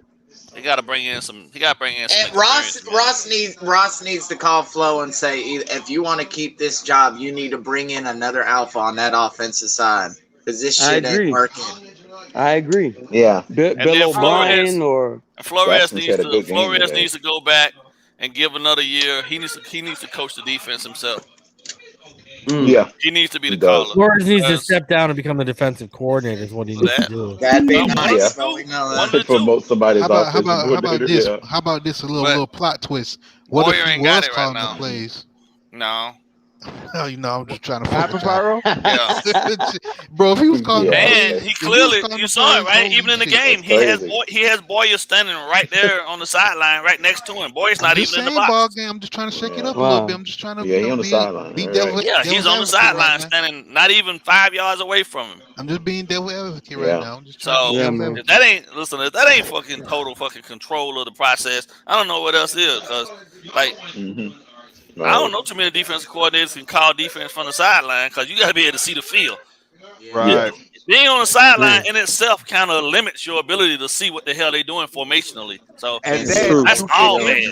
And then you get influenced by what you're hearing on the sidelines, right? It's you like need to be up in the box. Information. Yeah, it's too much information coming in on the sidelines. Yeah, so I do personally prefer my coordinators to be in the box. Yeah. I gotta be able to see the whole. I want to see the entire field. That's the whole point. Like I don't understand how is it that the leverage game is so bad with our secondary guys, and even our corners. I mean, I'm talking about the linebackers, bro. Like table routes. How do you get out leverage on a table route? I can understand it for some I don't wheels. understand how we cannot shed blocks for nothing. Watch the reason. Whenever you get through the all 22, the front 7, these boys cannot shed blocks. The only thing promising that I'm seeing, which is why I'm not a big fan of Agba right now, Phillips is the only one that I can really see. Who. Yeah, they don't have any moves, man. They got lazy hands, bro. Their hands. Devontae Adams had 206 yards today. Yeah, bro. Woo! Wow. That's my fantasy guy. Yes, sir. He was going their hand fight. Their hand fighting is horrible. Boy with you. Aaron is not coming to Miami, bro. All right. No, I don't think so. I'm hopeful. How fucking time Devontae Adams has been. I'm hopeful. He going to the Broncos before he come here. Yeah, I agree. They had a trade. They had a trade worked out. He had a worked out to go there. That's where he wants to go. His wife wants to go. That's why they didn't. Close to the Southern Cal. That's why they didn't get serious for Deshaun Watson because they know Aaron Rodgers is about to be a free agent. And look what they're doing. Look what they've been doing with Bridgewater. You know what they'll do with Rodgers? I know. He's from NorCal though, so we ain't winning with Rodgers. What do you think this team is doing with Rodgers right now? We ain't doing nothing with Rodgers. Bro, he would be pissed. That's why for these people who up here talking about we getting Watts. No. They'll fix wherever Aaron Rodgers goes is going to be similar to like when Peyton Manning would have won the Colts. Rodgers would have won the Colts game. He would have won the Colts game. Defense would have still let him down in the Raiders game, and defense would have let him down today. Yeah, potentially. He would have won that game. But Aaron Rodgers is going to bring his own offense wherever he goes, bro. He's just taking Devontae Adams his own concepts and everything. Wait a minute, hold on. Aaron Rodgers probably would have won the Raiders game because he spotted him 14 points. Absolutely. So he would have closed that game out. We would have won that Raiders game with Rodgers. We only went to overtime because of the freaking DPI. Yeah, I know that, but I'm just saying. But he did. You take away that DPI, we don't even go. But he don't throw that safety. Maybe when they got close, finally throw the safety to start it. Make that field goal. And still misses that field goal. What was that? All I know is there we go. Green Bay got the win. Yeah. Yo, Tom Brady looked like a motherfucking surgeon today at 44. But they were putting pressure, though, man. By the way, I don't call that pressure if you put up 45 points, right? Bruce, he was picking our secondary apart. Look, Bruce Arians was too late. Pressure don't mean nothing if you get that late. Look how much time he had to go through his progression. Look, y'all missing the biggest point. Y'all missing the biggest point, bro. Bruce Arians is a complete savage, bro. For you to be up that much and still be throwing the ball, chunk plays. I know. Like he's calling plays and looking at Brian Flores across the field like, what's up? You gonna stop it or what? That's taking advantage of live action for your guys to be able to. You feel me? That's true. Even Devontae Smith had 77 yards today, man. Like the thing is, people trying to like come after Waddle. We're not even using him properly. Talk to me when they use him properly. True. Yeah, I'd do the same thing if I was Arians because I know that my practices have to be fucking scaled down and I can't get all this work in. Yeah, I'm going to go out there and run more shit. Yeah. Fuck it. I think that's the dumbest shit ever, what they did with the practices. The players wanted that crap. That's practice. By the way, shout out to Nick Hickson Perform Sports for responding to my poll and saying, yes, they believe Flores has lost the room. Damn. That's real. That's real though, man. Yeah, bro. He said yes, Flores has lost the room. He said the defense isn't very good, and you're not going anywhere without your starting quarterback right now. Wow. Sir. So I've got a question. Adding to what you said, adding to what you said is because you know they're not using them right, because when they do use them right, Waddle right, they stop going away from him. You know, once he get going, they stop. They just pull it away. Like look at that one that catch for 21 yards. Running the ball. Look at how wide open he was in the space in front of him, and he creates, and then you just go away from that. And then Brissett, you missed him wide open for that touchdown with a bad throw. Everyone wants to talk about Waddle's drop that led to the interception. No one wants to talk about how Brissett missed him for a wide open touchdown. You heard. And I'm sure when I jump in the all 22, I'm gonna find a bunch of misreads. Yeah, real quick. For sure. Reason. Flores, for 119 today. Flores just spoke from the press conference. What he said? Joe Shad tweeted out. He said, "We try to play defense here. We didn't get it done as a unit, as a coaching staff." That's the third week in a row I heard that, bro. Typical shit. Typical. Yeah. Take responsibility. That was a canned statement. That was a canned statement. He sounded like a politician. What else is he supposed to say at this point? Because he knows he got to ask that is his own damn fault. Oh my God. So essentially, right now, Tua's overall record is 8-3, right? Yeah. And Jacoby Brissett as the starting quarterback for the Dolphins is 0-3, right? 4. Oh, but that's not a quarterback stat, Martin. That's not a quarterback stat, Martin. You're right. But I'm just saying, for people's sake, that assume that Jacoby would have been a better option. You know, I think he got hurt. Yeah, you're right. Go ahead, we have to come to conclusion, bro. Two is the better option, and it's shout out to Mason Crosby. I'm sorry. I know. He needed to get that. True. He needed. But he missed the first one. Shit. He missed 3 of them this game. But for Tua's sake, bro, I need people to understand that Tua he's beyond just being a quarterback. Oh, here it goes. Bro. It gets better for you, bro. Mm-hmm. Flores is 8-16 without Tua Tagovailoa. Wow, that's a telling stat. That's a telling stat right there, bro. Guess what? Wins and losses are a coach's stat. Or a coach's stat. I agree. I just said. You got that right. And with that being said, I got 2 questions for you. What's up, Russ? What's up, Russ? What's up? So I've got. Oh, hang it in there, man. So I've got 2 questions. Number 1 is, what can we credit Waddle's drops to his confidence being played with? No. With the way that they're using him. That's 50-50. Maybe. I don't know if it's confidence he's taking. I say it's a mix of that, probably a little of that, and just, Jacoby can't throw the fucking ball right. So. Well, we all good.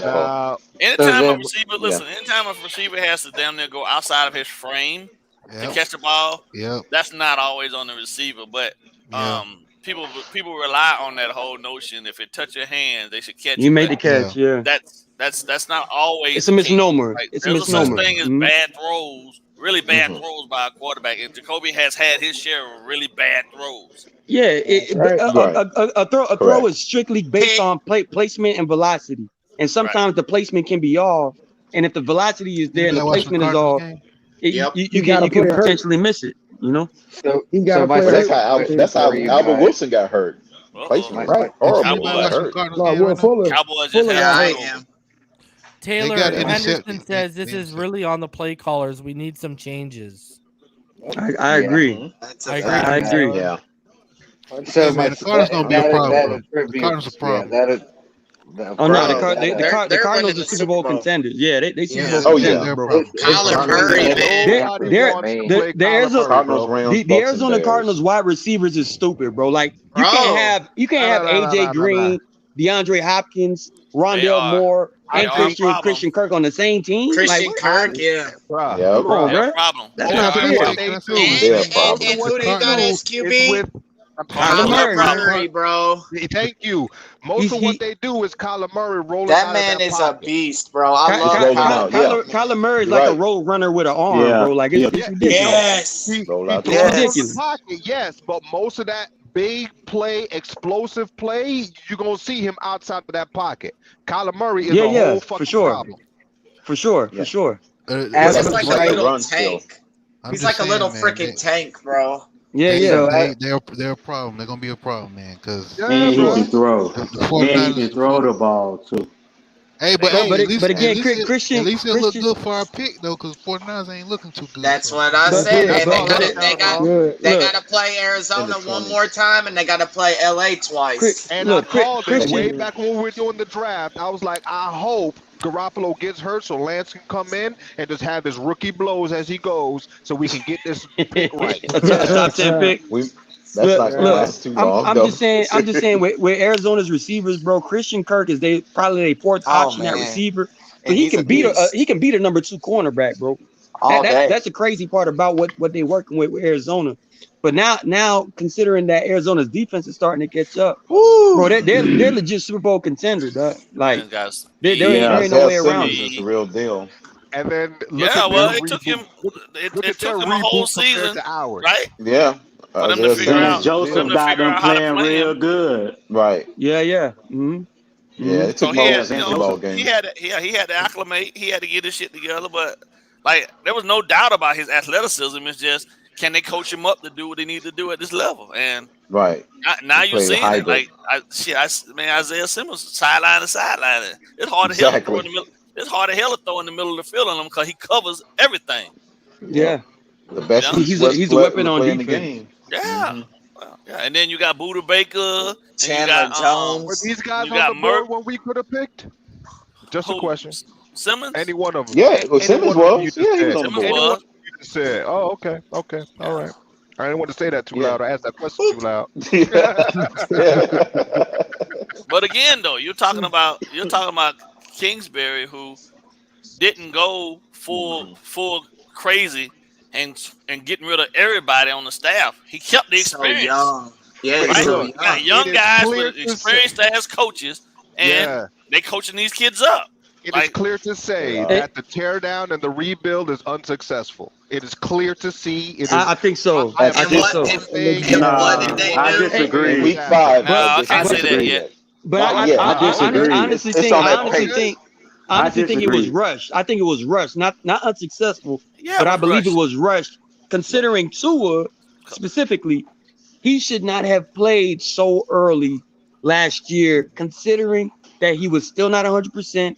He still didn't have a full grasp of the playbook, and Ryan Fitzpatrick was not playing as bad as it was rushed because we won 10 games when we should have won. If he did not they overachieved last year. They overachieved last year. Even if he did not play last season. That's what it was. And Xavier Howard had 10 interceptions.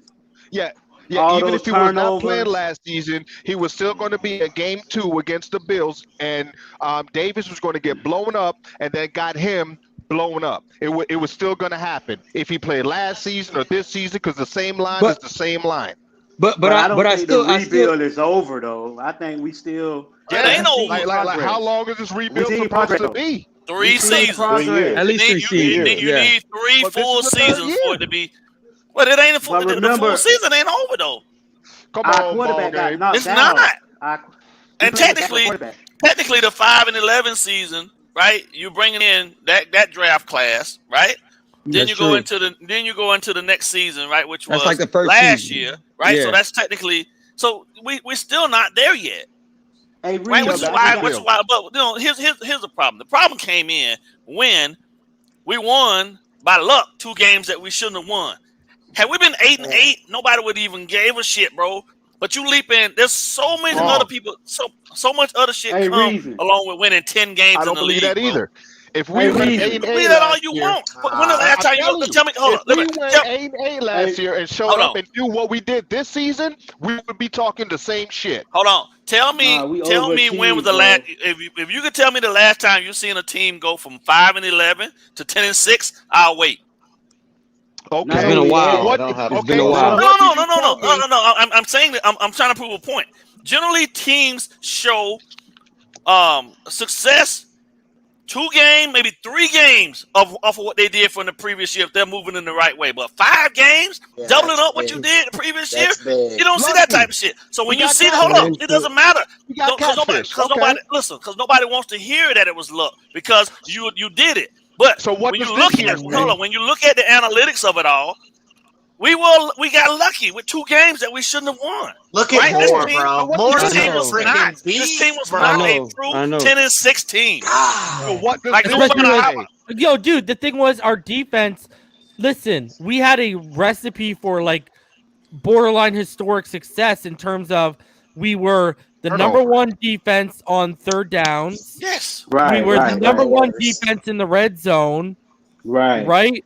We were a top 3, top 5 scoring defense all season until that Buffalo Bills game skewed everything.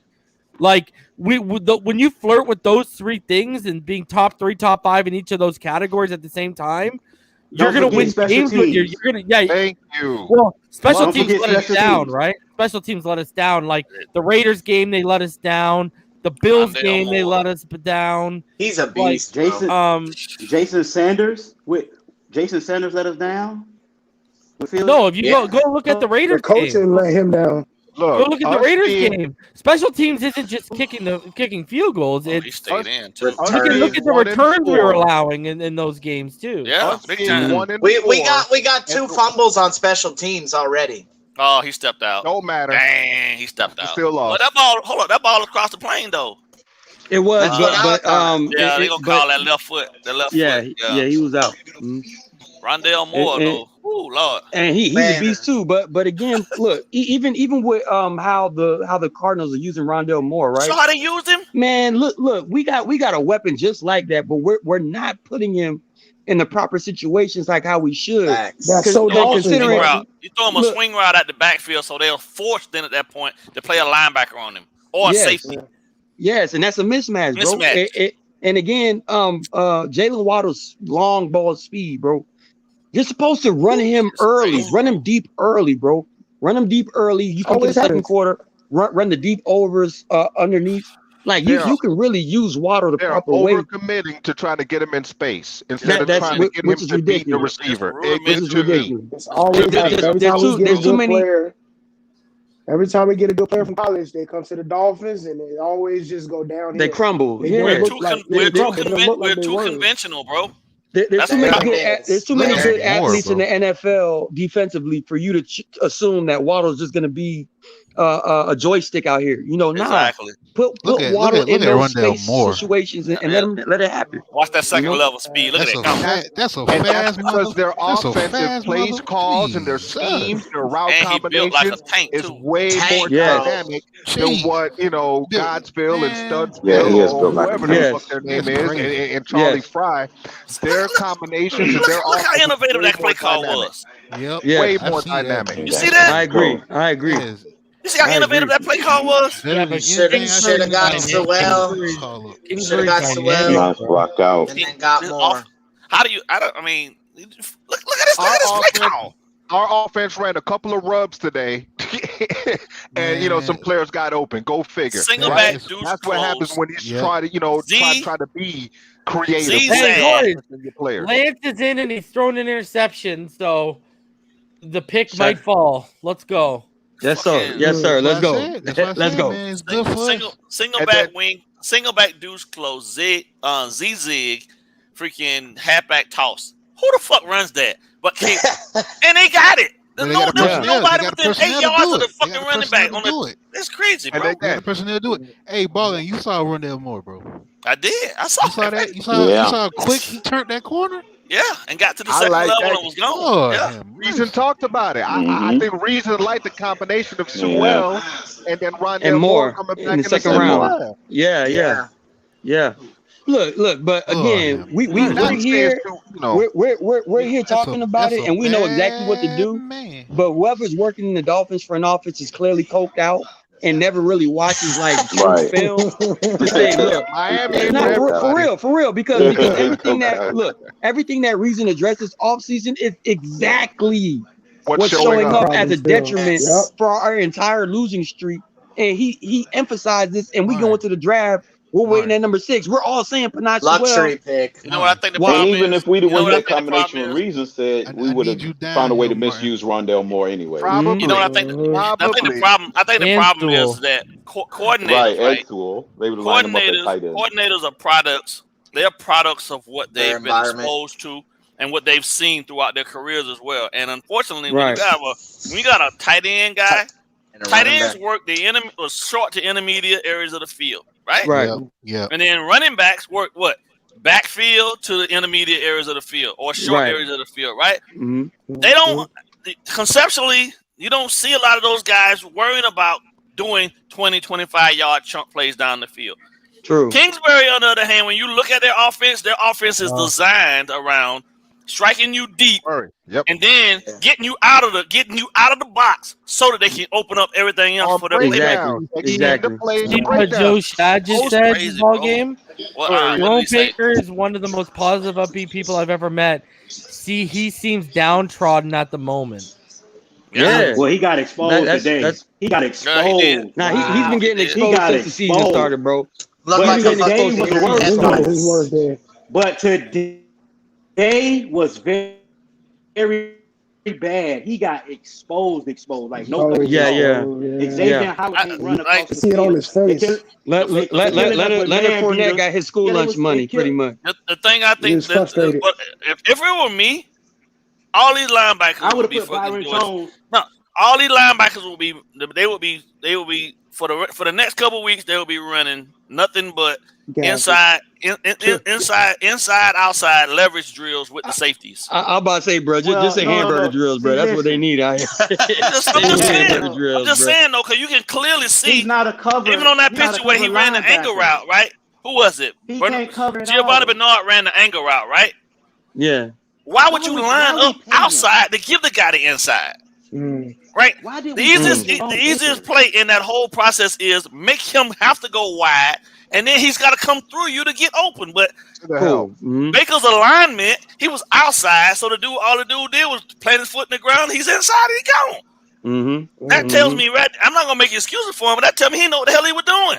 Because that's not leverage. Leverage doesn't teach you that. Leverage teaches you to take away the easy and make the throw harder for the quarterback. Be inside, so the quarterback got to throw through you to get the ball to the guy. You feel me?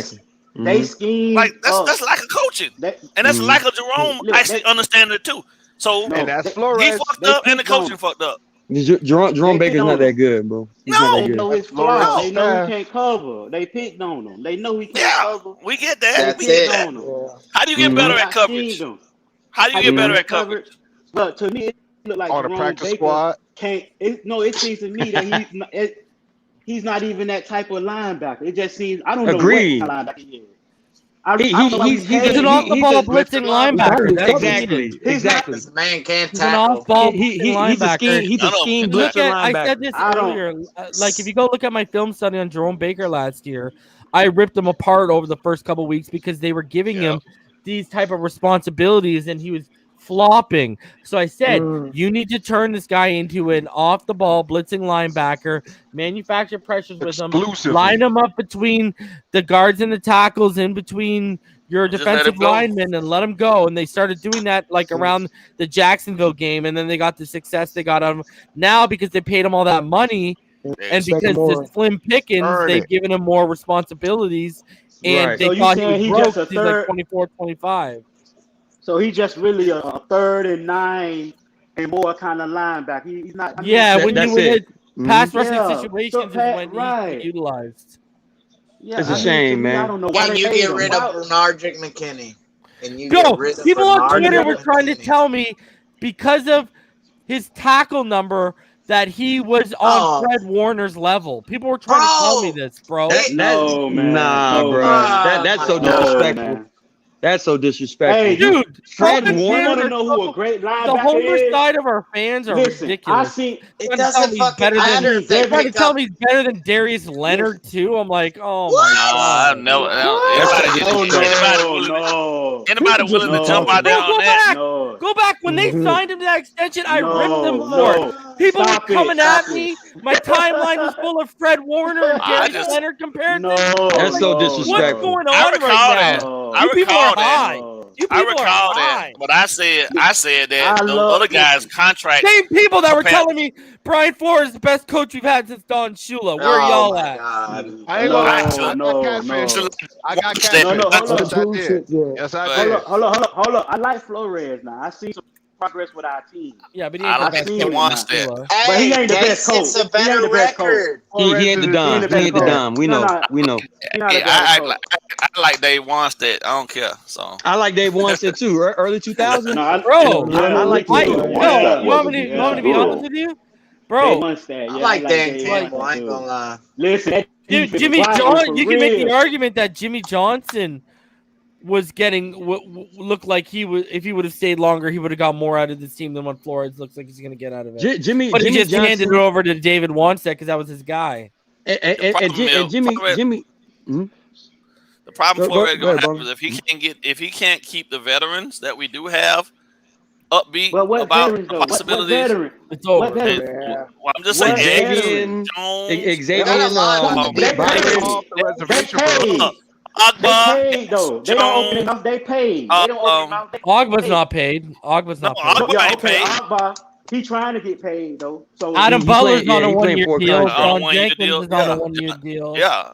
All of the veterans I hear people say veterans, and we ain't got really no veterans on that team, though, man. On the defense, on defense, we have fun. On Eric Rowe, Jerome Baker's technically considered a veteran now. He was drafted in 2018. Yeah, he's a veteran. Okay.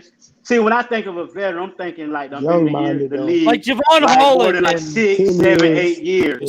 Yeah. Javon Holland and Phillips are the only young guys really on that. Wow, Phillips with that and I love Javon Holland. Yeah, I like Javon. All those guys were less than 3 years. You know what I mean? Like it's hard, bro. Right. Like he gotta really look. Tua is gonna come back. Tua is gonna play within this offense. I think this offense is gonna run differently, bro. With Tua in the center, bro. The problem is he shouldn't have to come in to be the savior, bro. Well, I agree. He got to get back in rhythm. He got his time. He shouldn't have to come back to be the savior. It's gonna take 1 or 2, 3 games. It's time to take that ball game. Right, and here's the sad part. You got to get in rhythm first, bro. To play with I agree. And he won't play with Fuller probably this season. Will Fuller's injury prone. Well, hey, I'm telling you right now. I was told Will Fuller was contemplating retirement. You now go look at the injury he had. Really? Yeah, that's why he went for personal issues. I was told he's contemplating retirement. Now you go look at the injury he has. Like now you look at the injury. Well, if he retires, he'd have to give the money back. Just fucking injury settlement has to be done with it. You go look at the injury he has. You look at the injury he has now, dude. Wilson was trying to play through his finger injury, and the only reason he's missing the time he's missing is because he actually tore tendons, and they need surgery. Go look at Terrell Owens. Go look at Jerry Rice. Go look at all the 80s and 90s and early 2000s receivers. Buddy, their fingers are going like 67, bro. Yeah. You can't do that. The worst one. Yeah. Saquon. Yeah. How the hell Saquon Barkley just got hurt on a he was running a pass route. Daniel Jones threw it too high, and he landed on the foot of one injury prone is a real thing, bro. It's a real thing. His ankle, his ankle. But he wasn't like that in the state, though. He wasn't like that in Penn State, though. Oh, Lewis foul. Because he wasn't getting hit. Hey, Lewis foul. Look at Lewis. Right. Hey, Lewis foul, bro. Yeah, hey, Lewis foul, bro. You right, ball game. You right, ball game. Wow. You saw what Jerron Lewis just did? He almost like how NBA players shoot threes. And then sometimes they defend underneath their legs so they don't land correctly. Oh, it touched the turf. The ankle touched the turf. I'm just saying, you saw what Lewis did? He tried to sneak into where Saquon Barkley didn't see him so he can, knock him off balance, bro. Yeah. That was slick. Hey, Diggs almost had another pick, bro. Another pick. I gotta start going through final thoughts because I gotta go make dinner because my wife is gonna be home in the next hour or two from her trip, and I gotta go take care of my kids. So let's go through final thoughts. Cash, we'll start with you. Give me a second. Let me go last. Ball game. I don't have any, man. Florida born. Speechless. Hopefully Tua comes back. Hopefully Tua comes back and we see, man, I just hope this team gets fire back. I hope Tua brings that fire back. Fins up. Mm-hmm. Yeah, ball game. Looks like we're gonna have the most defensive snaps we've had to go over in the last 3 weeks on Tuesday. Yeah, not gonna be a good day. Martin, your final thoughts. Yeah, man. I think it's becoming more and more obvious that Tua is, in fact, the glue to this entire team, bro. Every time he plays, some way or another, we find a way to win ball games. And again, I think Brian Flores has to come to the conclusion that we did not pick Herbert. We're not going to probably trade for Deshaun Watson, and Aaron Rodgers might not be coming here this offseason.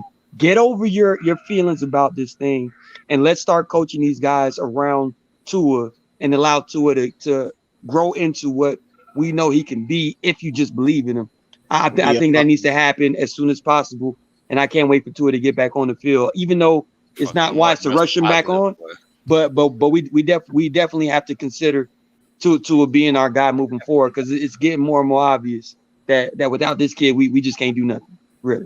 Fins up. We can rely on Martin to be over the top positive, boy, I tell you. Pyro, your final thoughts, dude.